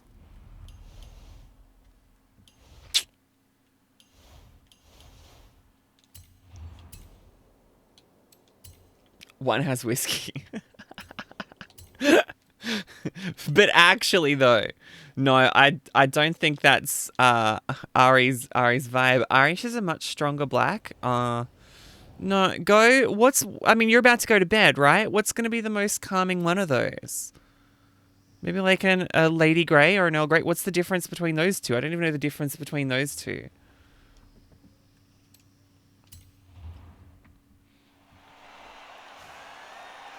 I literally don't even know. I'm not a tea drinker. I just drink peach tea. And then I look at all the beautiful flavors in tea too when they have like samples that you can go and have. And I'm like, these are lovely. Thanks. See you later. Bye. Oh, well, Lady Grey. Why not?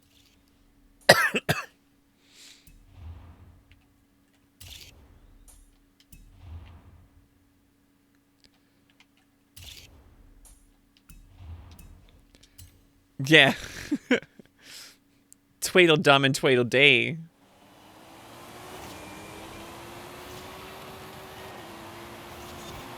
And we're in front.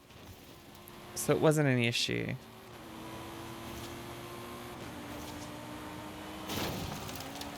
Now, unfortunately, there is no longer the ability to just shortcut and just drive to the finish line. However, this car travels so quickly that I don't think it's an issue. I seem to, like, it's so slidey.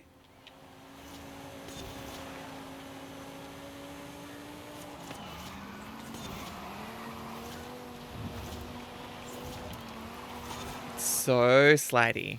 Ugh. And of course it's Ari in first place. Ari is always in first place.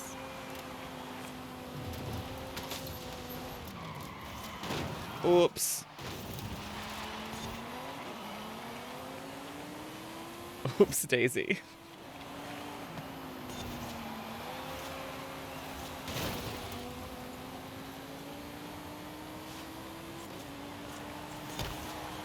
Nice through there.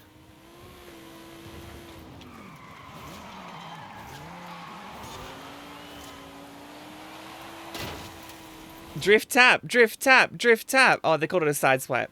Lady Grey it is. Mate, it's not my tea. It's your tea. What do you mean? You're the one drinking it. It's your tea. You should make it the way that makes you happy.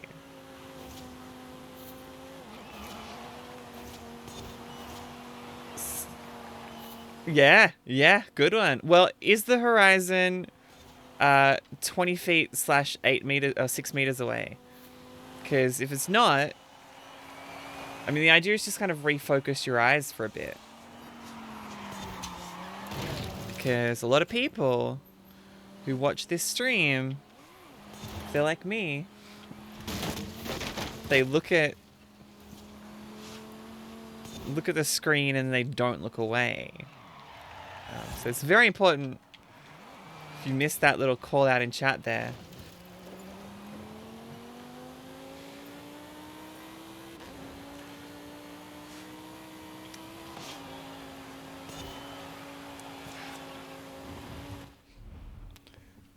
Have I been debated? Is this what being debated is?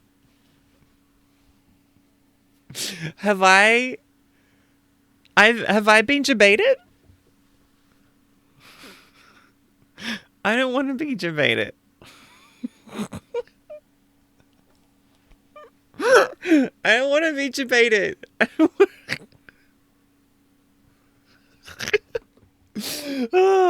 Okay. Oh.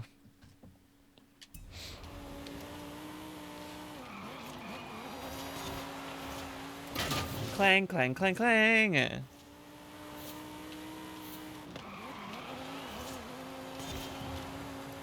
There we go. Oh, and I didn't hit the house this time.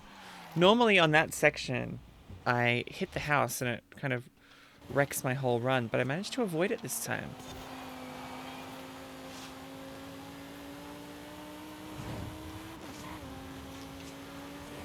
There we go.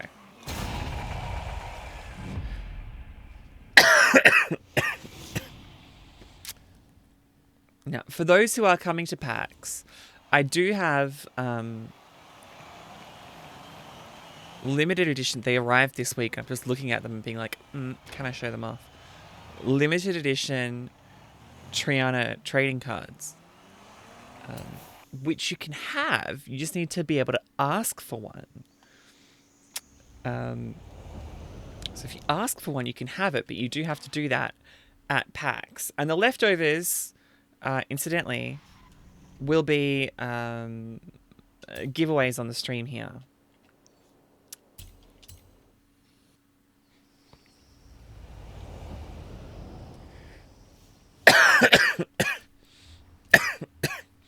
All right, we need clean racing skills here.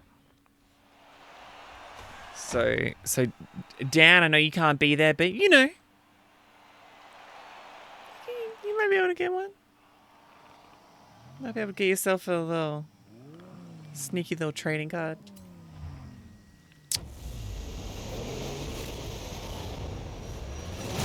Here we go.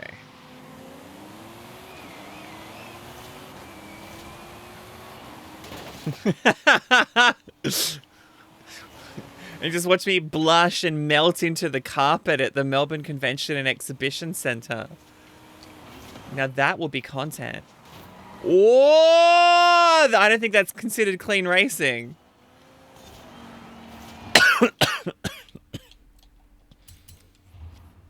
Restart event.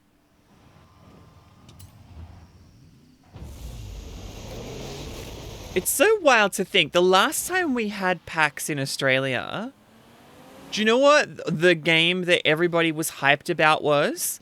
Untitled Goose Game. That was 3 years ago. 3 years ago. Untitled Goose Game.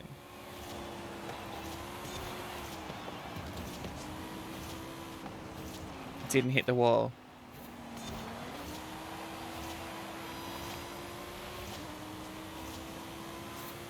Great clean racing. And now it's Cult of the Lamb. Yes. Well, I got really triggered watching people play Cult of the Lamb. The whole escaping a cult thing will do that to you. But the people who I've seen playing it at least look like they're having fun. And the graphic, like the visual design on it is just so pretty. So gorgeously animated. And the Twitch integration is so clever. I haven't played Dinkum. Just because it's an RPG, and RPGs aren't really my thing. But again, I've seen people playing it, and I think, from memory, Dinkum is one of these projects that's just one guy. It's an Australian game. It's just one guy just making it himself.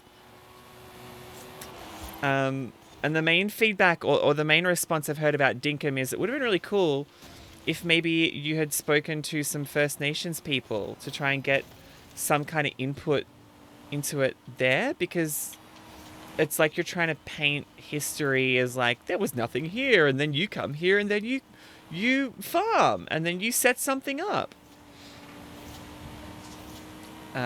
Which is obviously not how it happened. You know, Aboriginal and Torres Strait Islander people were here on this country for 80,000 years according to science, and time immemorial according to their songlines.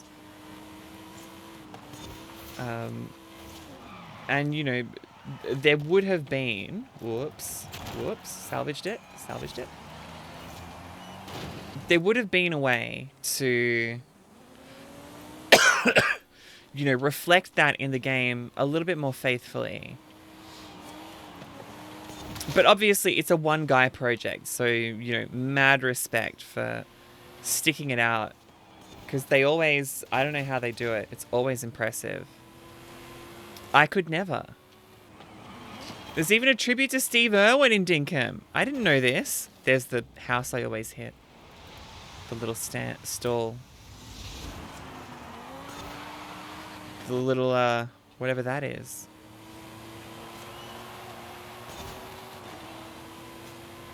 Alright, I think I've got 10 clean racing credits there.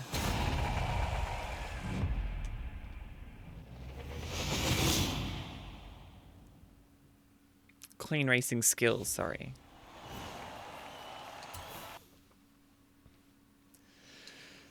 Yeah, I'm surprised that Twitch integration isn't more common. The last game that I saw that went really hard on the Twitch integration would have been...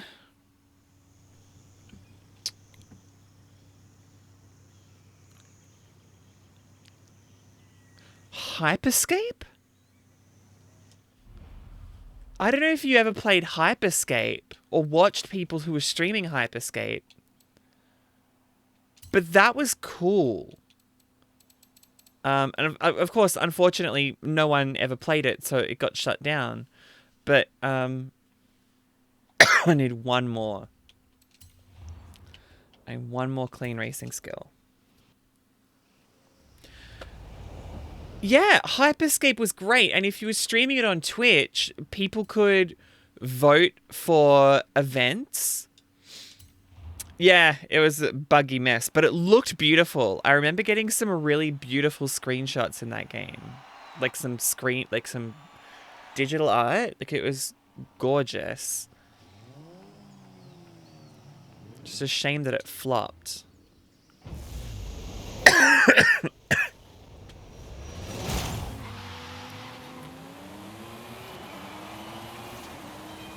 Great pass, awesome pass. Where's my clean racing skill? Great drift, drafting. Clean start is not clean racing. Last one we played with integration was Space Lines from the Far Out. Ooh, I've never heard of that. It sounds like it's along the lines of like, what's it called? Lovers in a Dangerous Space-Time?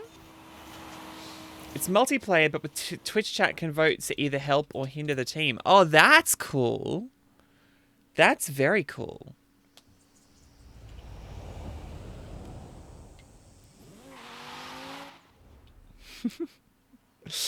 Okay, earn 9 stars at speed zones.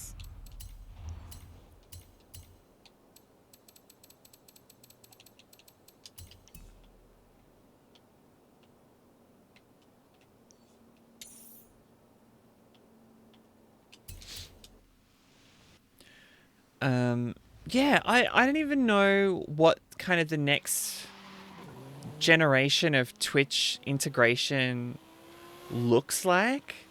Honestly, the last time I clicked on a Twitch integration, I mean, like, captions are useful sometimes when they're accurate.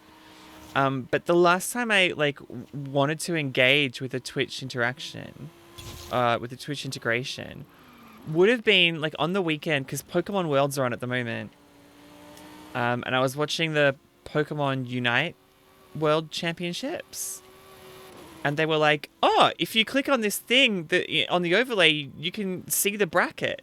I'm like, wow, that's cool. And I clicked on it, and the brackets hadn't been loaded in. So all the clicking on the bracket in the world meant nothing, because the admin didn't load the brackets in for anyone to look at.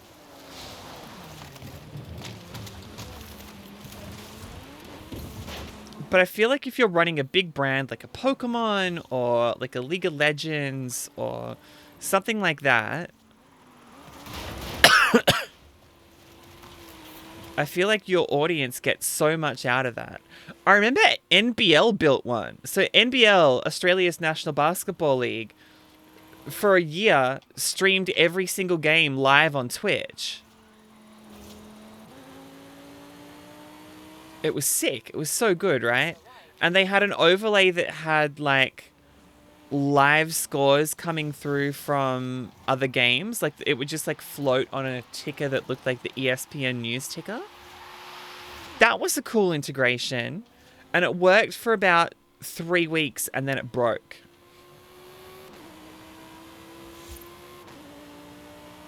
But it was a cool idea.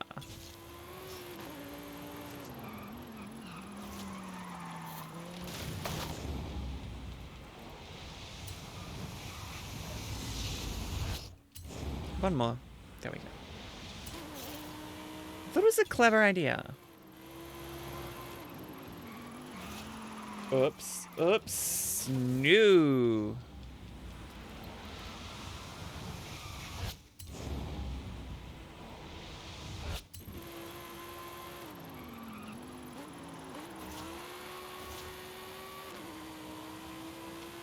I feel like I probably need to start enjoying some tea. I don't even know where to start. I mean, obviously, going to T2 would be the place to start. Yeah.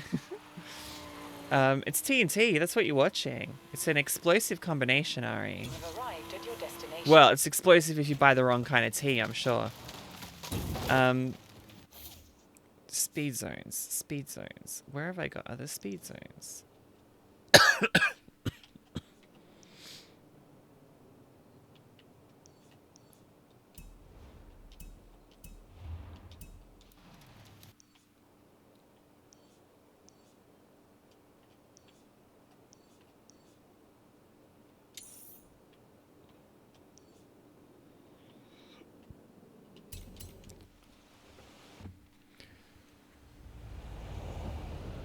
Last time I had tea would have been, actually, you know what it was?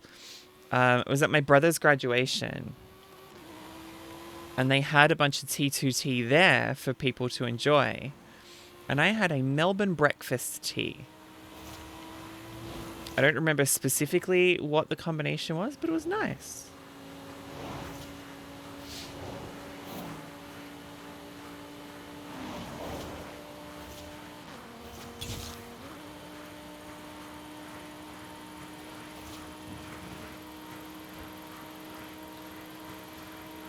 This feels very fast.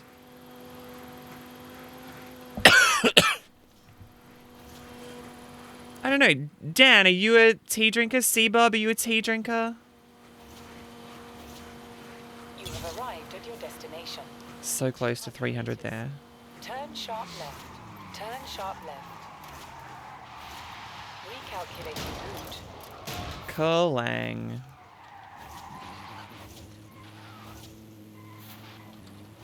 Turn around when it is safe to do so.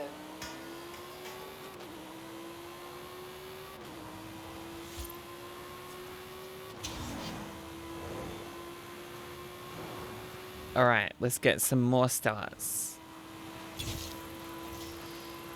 You dabble in tea? As long as you don't dribble the tea. What's your what do you dabble in? Do you have like a particular variety? You should give it a go since Cannon has so much tea in the house. Well, if Cannon, you're not deep in the steep. Excuse you. Maybe Cannon can point you in the right direction. I mean, she knows, you know, the kinds of flavors that you like, I suppose. Turn sharp left. She could probably very easily point you in the right direction.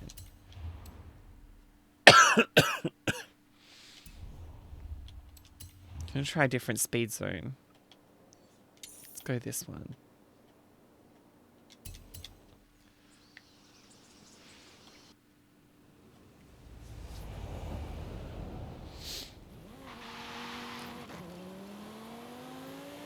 Yeah, I feel like I've got to start a new bedtime routine soon because I haven't been sleeping well. So it might involve having some tea and maybe even like taking a warm shower because I'm like a morning showerer. English breakfast or Aussie afternoon? I haven't had Aussie afternoon. Or simply some green tea. Well, I've heard green tea is very, very good for you.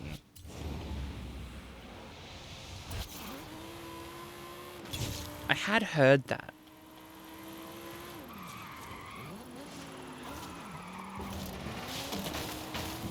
Oh, bother. Is Aussie Afternoon another of these, like, T2 brand flavors?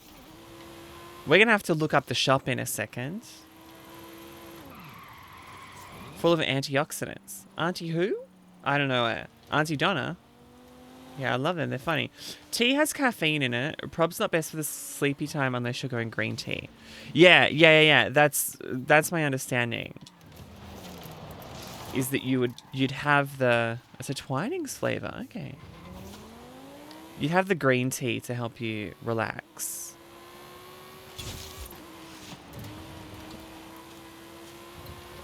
I don't normally consume caffeine anyway. Like, I don't drink coffee, although I did last night. Maybe that's why I slept so terribly last night.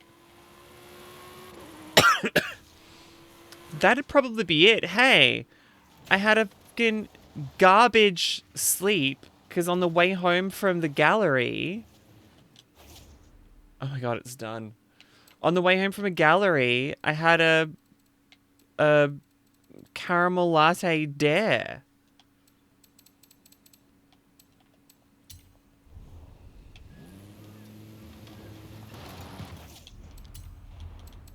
Okay. What are we looking for? 20 air skills. No, well, that's what I had heard. But it's like, well, you know what? It's going to be a long night. Let's go, you know?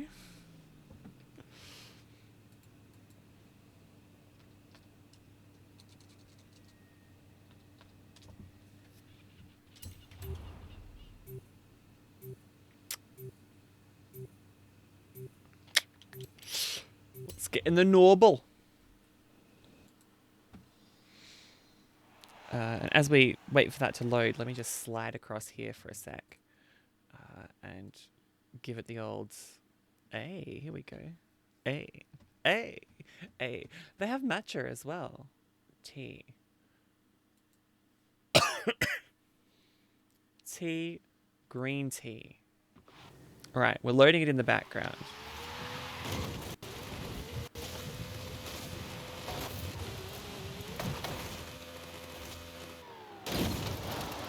Is this considered an air skill in racing if we're like waiting for it to load?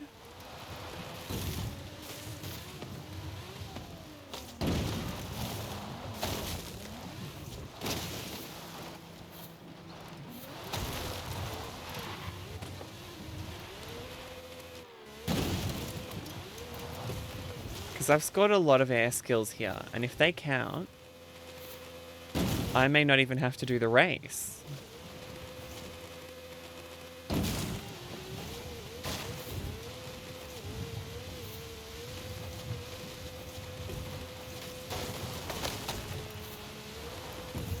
Can't wait for the game to reset my location, to reset my position, because I'm friggin' 7 kilometers away from everyone else.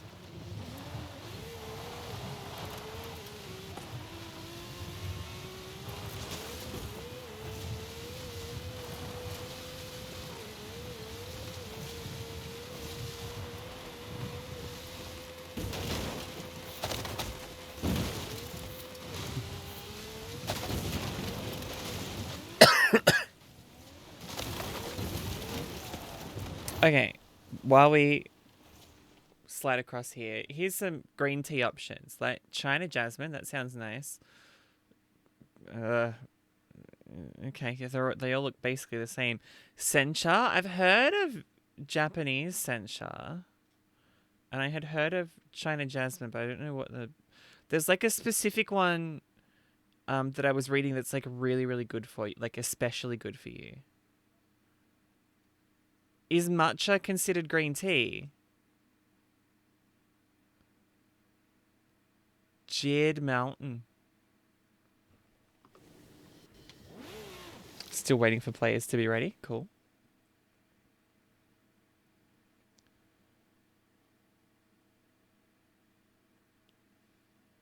I don't want to... Oh, these are just in recommendations. These are not...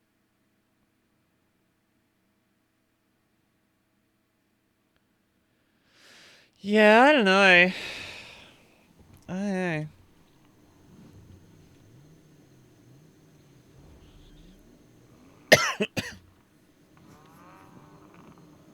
Alright, so I literally only need to get 10 air skills in this race.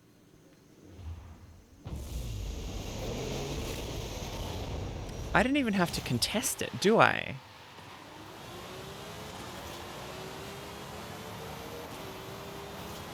Technically, no. Hey.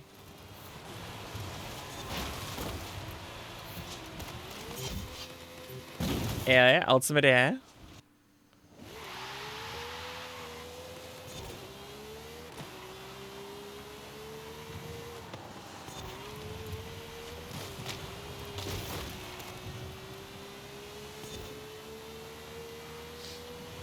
I'm not even trying here and I've somehow gotten ahead of someone. That's an air skill. That's another one. That's another one. Oh. Off the map. Let's go.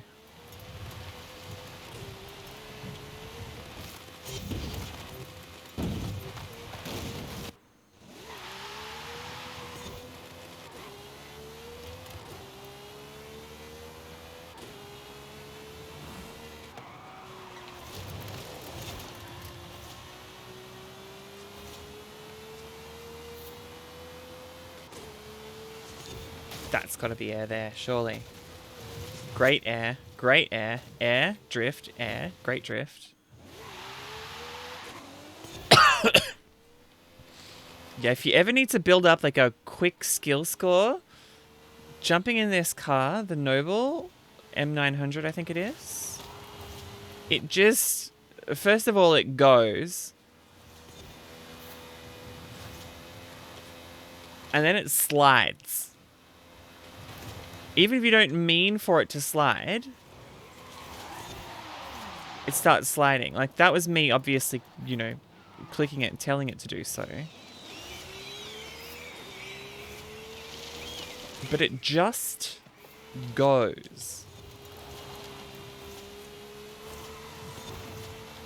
That was considered a J turn, apparently. Oops.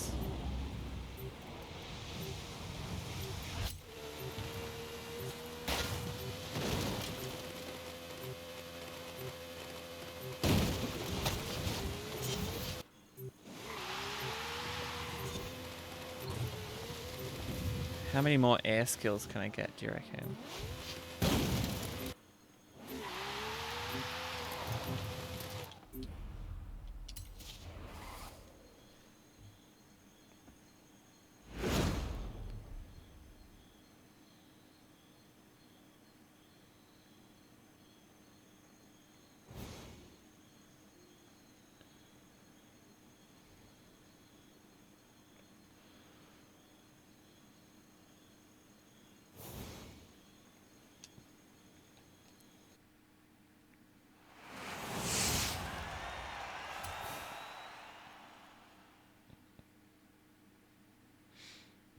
All right. I'm going to quit out of this race because I reckon I've got all of the things.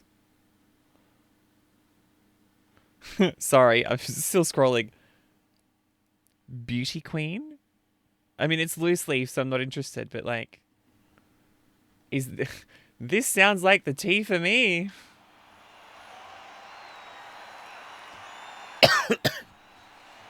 You can get it in a powder?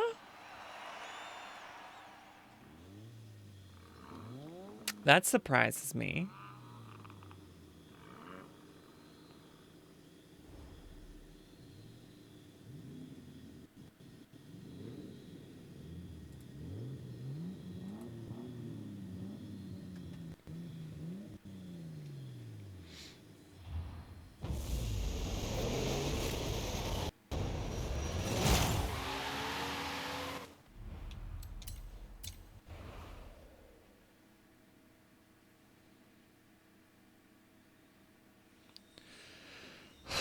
Okay.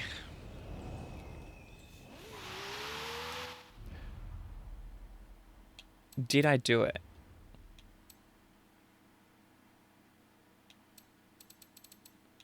Yes. Okay, it counted. Oh, because I paused and it brought up, oh, you've done it. Okay. Rivals, and then we're done. Rivals, and then we have finished out the week. Ari's time. Looking quite good. 57 seconds. All right.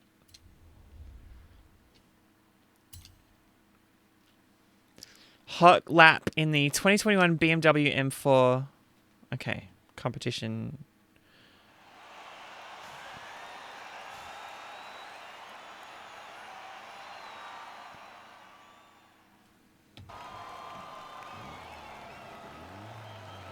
All right, here we go.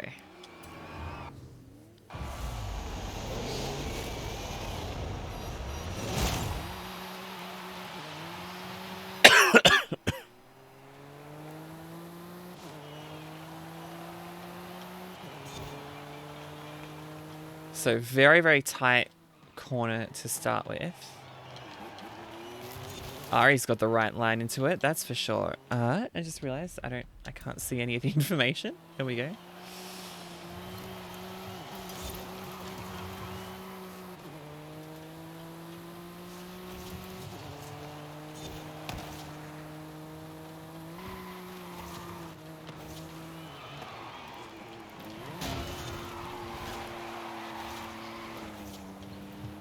How's she so quick?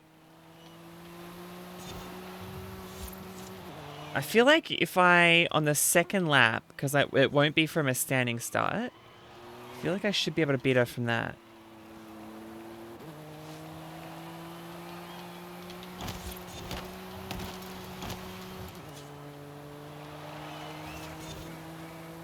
Yeah, okay. Miles ahead.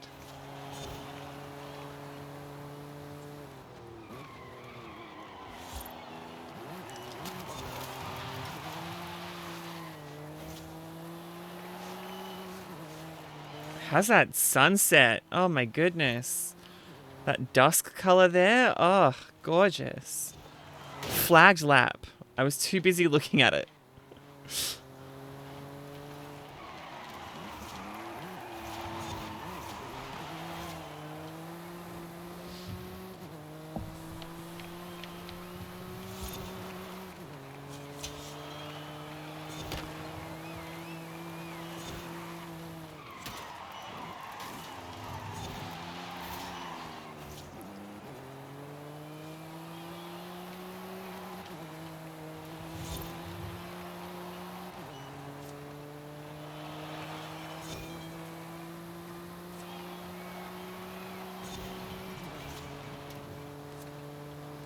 You know what? So I was really, really late to Horizon 3.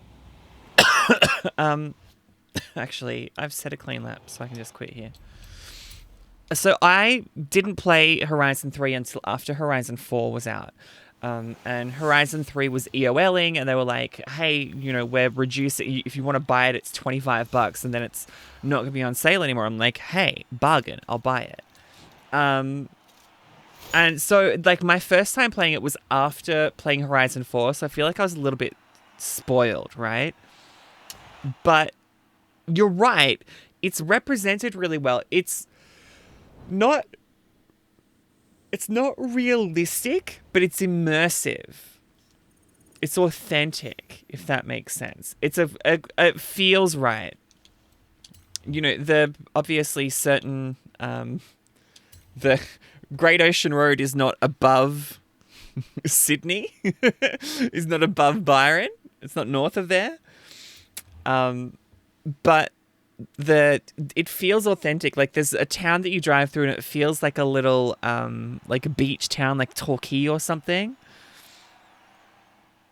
It's really, really cute. So yeah, I liked it.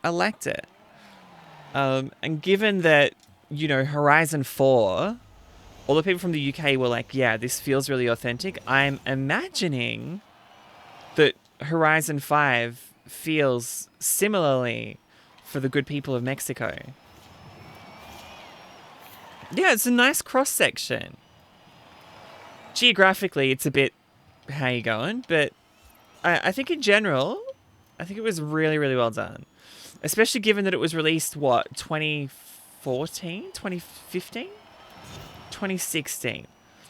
Parkes telescope array. Not quite right. Yeah, no. Oh, this is the X-Peng. Oh my god. Sorry, I just had a... Sorry.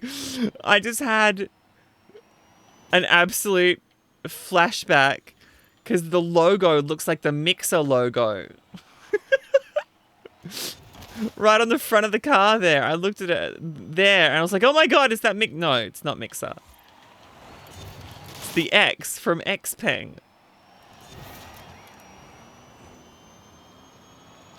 Goodness gracious. Hey.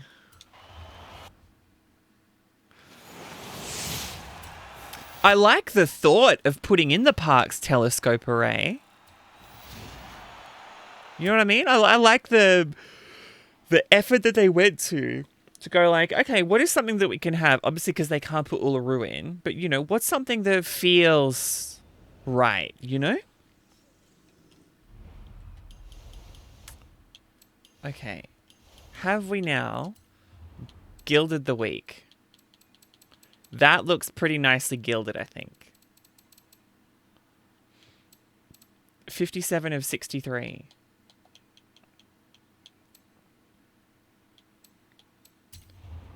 Banger.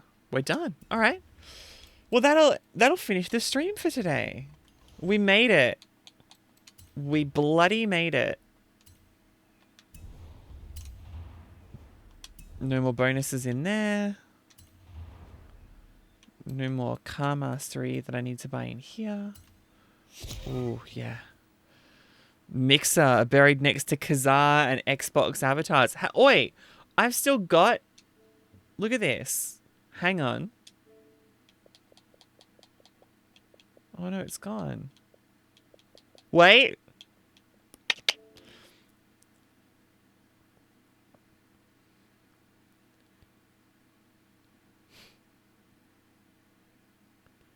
Yeah! Look at me go!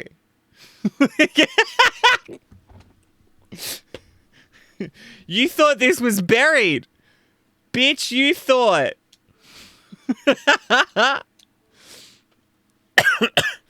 I've got a Forza Pride top on.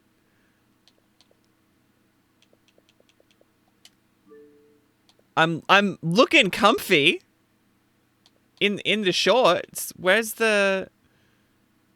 No, that's a dress. Where are the shorts? It could be underneath here. No, they're shoes. Maybe it's... I literally can't see. Dresses, bottoms. Okay.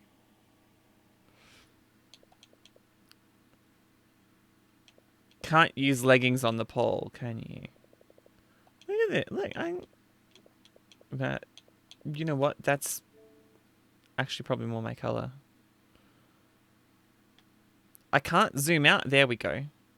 It keeps zooming in on my area.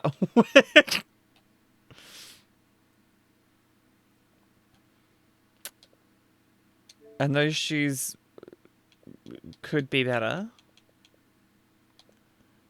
Can we get...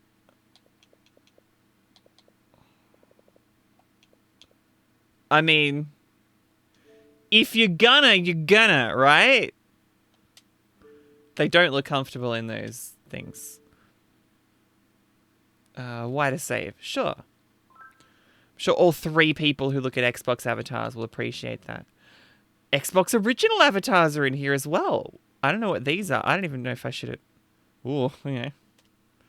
Okay. Alright, we won't go into it. I've got like 5 updates. Do I still have Hyperscape in here?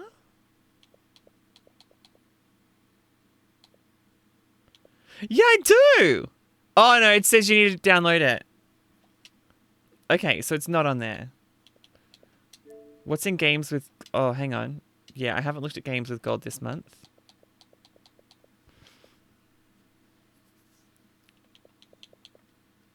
Calico. Okay. For free? Yeah, I'm not going to be installing that.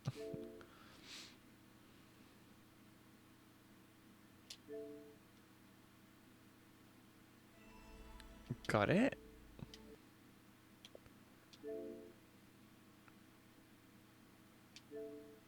Again, for free.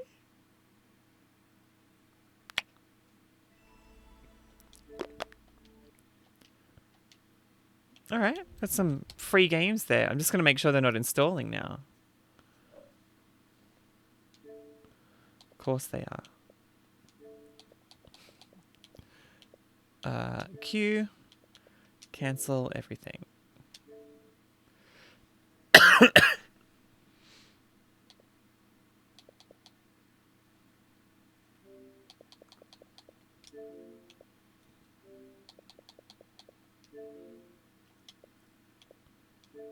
I've got some updates though. Circuit Superstars is great. That's good fun. As is Boyfriend Dungeon actually, and F1. Yeah, cancel you as well, thanks. This is also a great game, Turbo Golf Racing. I may have to come back and do another stream of this another time, as we're ending the stream here and I'm finding someone to raid. This game bangs. I'm a big fan of this. It's like... it's got the same kind of vibe as Rocket League, except instead of hitting like your... Yeah, we get it. It's a beta.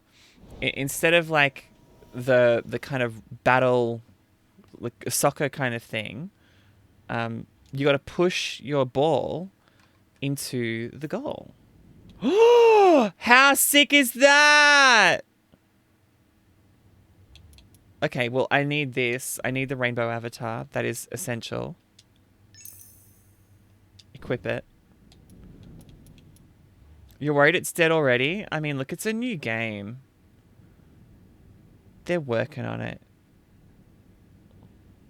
I don't have 4 of those. Because I bought another thing that I really wanted.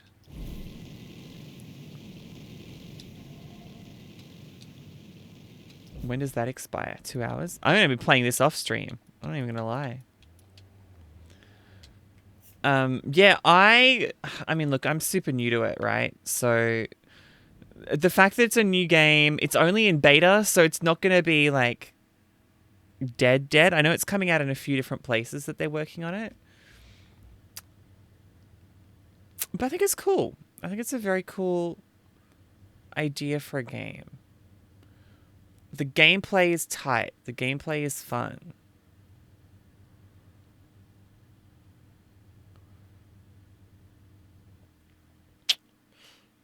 Speaking of, I'm going to do one game real quick, and then we're going to head across to...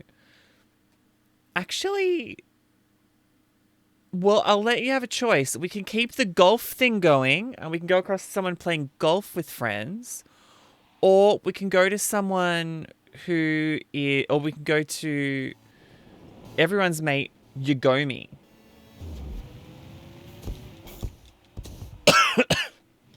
Who's doing his kind of MTV but better situation. YGMTV. Is that what he calls it? YGMTV?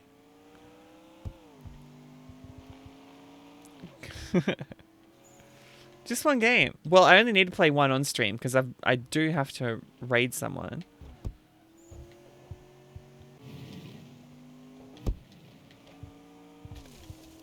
Oh, nice! Actually positioned it beautifully there for me.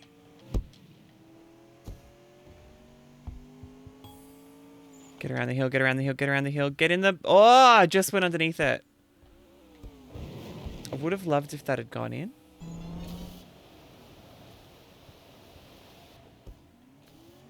Where did my ball go? That's not my ball. Where'd my ball go? Oh, I thought I put it through the sticks. Oh. Ruh-roh. That's wrecked my run.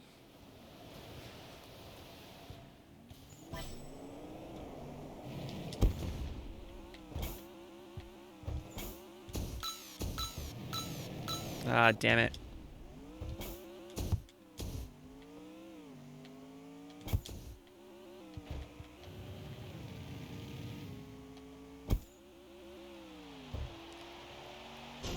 Second place, which is not too bad, given that I was ahead and then really desperately messed it up.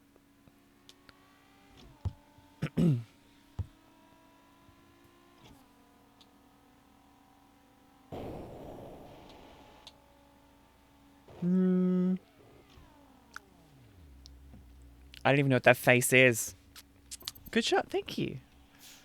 I was happy with it. Second place overall.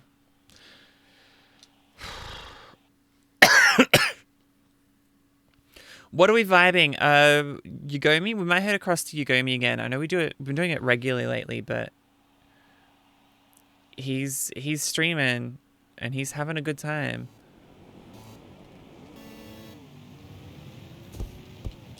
YMVTV.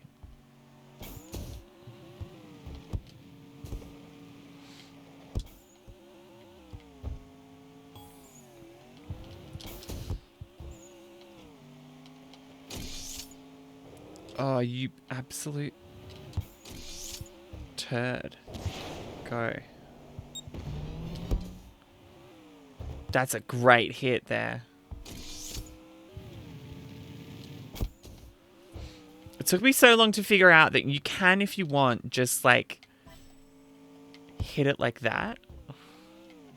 Like it doesn't have to be straight on. You would think I, of all people, would realize that it doesn't have to be straight.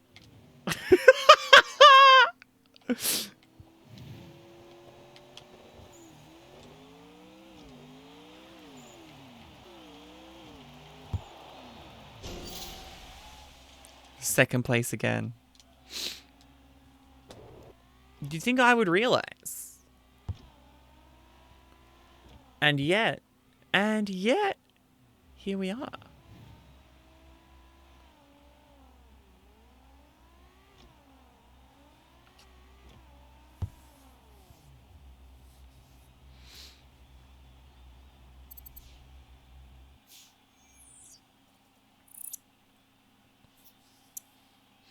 Well, that's pretty well established as the final score, isn't it?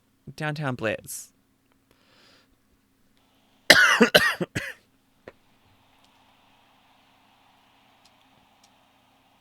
Final round and then we'll end the stream and it'll be fun.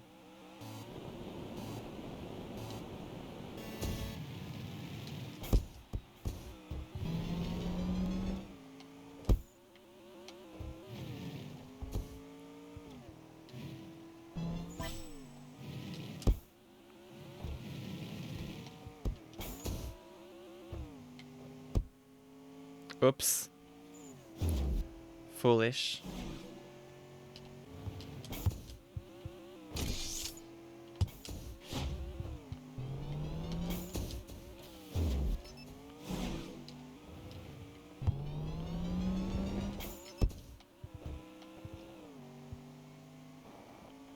Over the bunker.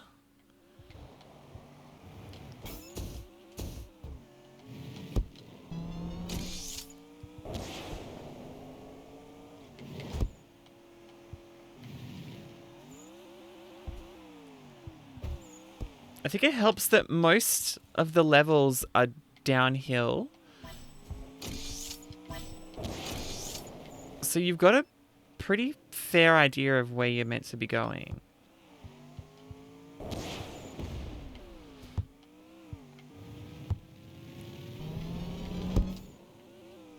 Good hit. Very good hit. Another slamming hit there. Oh, Scorched Kiwi had a win for once. Love that for you.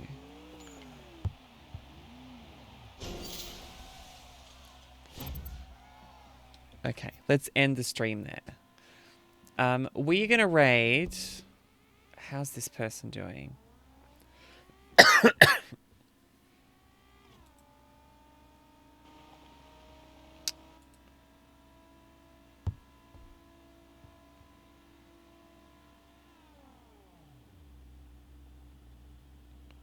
We're still on a starting screen.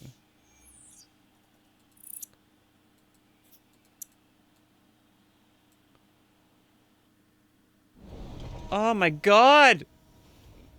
Ads! I'm trying to mute the screen. Gracious.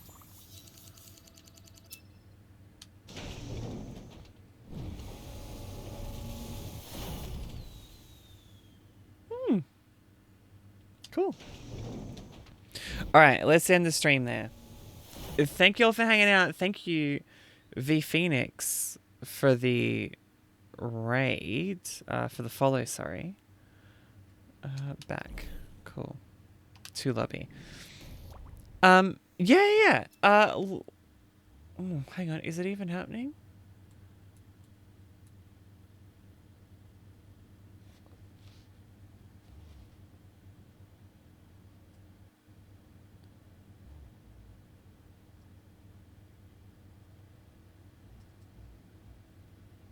No, okay, we're going to go to Yugomi. I don't think that's working. Okay. We're going to go to Yugomi, who is such a legend. He's going to tell you all about music, and it's going to be amazing. I'm going to click the end stream button so you can see the credits. Thanks for being here today. Really appreciate it. These people here are the people who made the stream amazing. Ari, Dan, your name's in there. Gaunt Raindrop, Phoenix, Seabob, Turbo, V Phoenix, and a big welcome into V Phoenix who followed during the stream. Really appreciate it. Thank you to Gaunt and Phoenix for the hosts. They really do help. So when you see your favorite streamer, chuck them a host. Encourage people to get the word out there. I'm back, I think, this time next week, and there may be a sneaky little surprise stream in between then and now. I haven't decided yet. We'll find out. I'll see you next time. Thanks for watching. Bye-bye.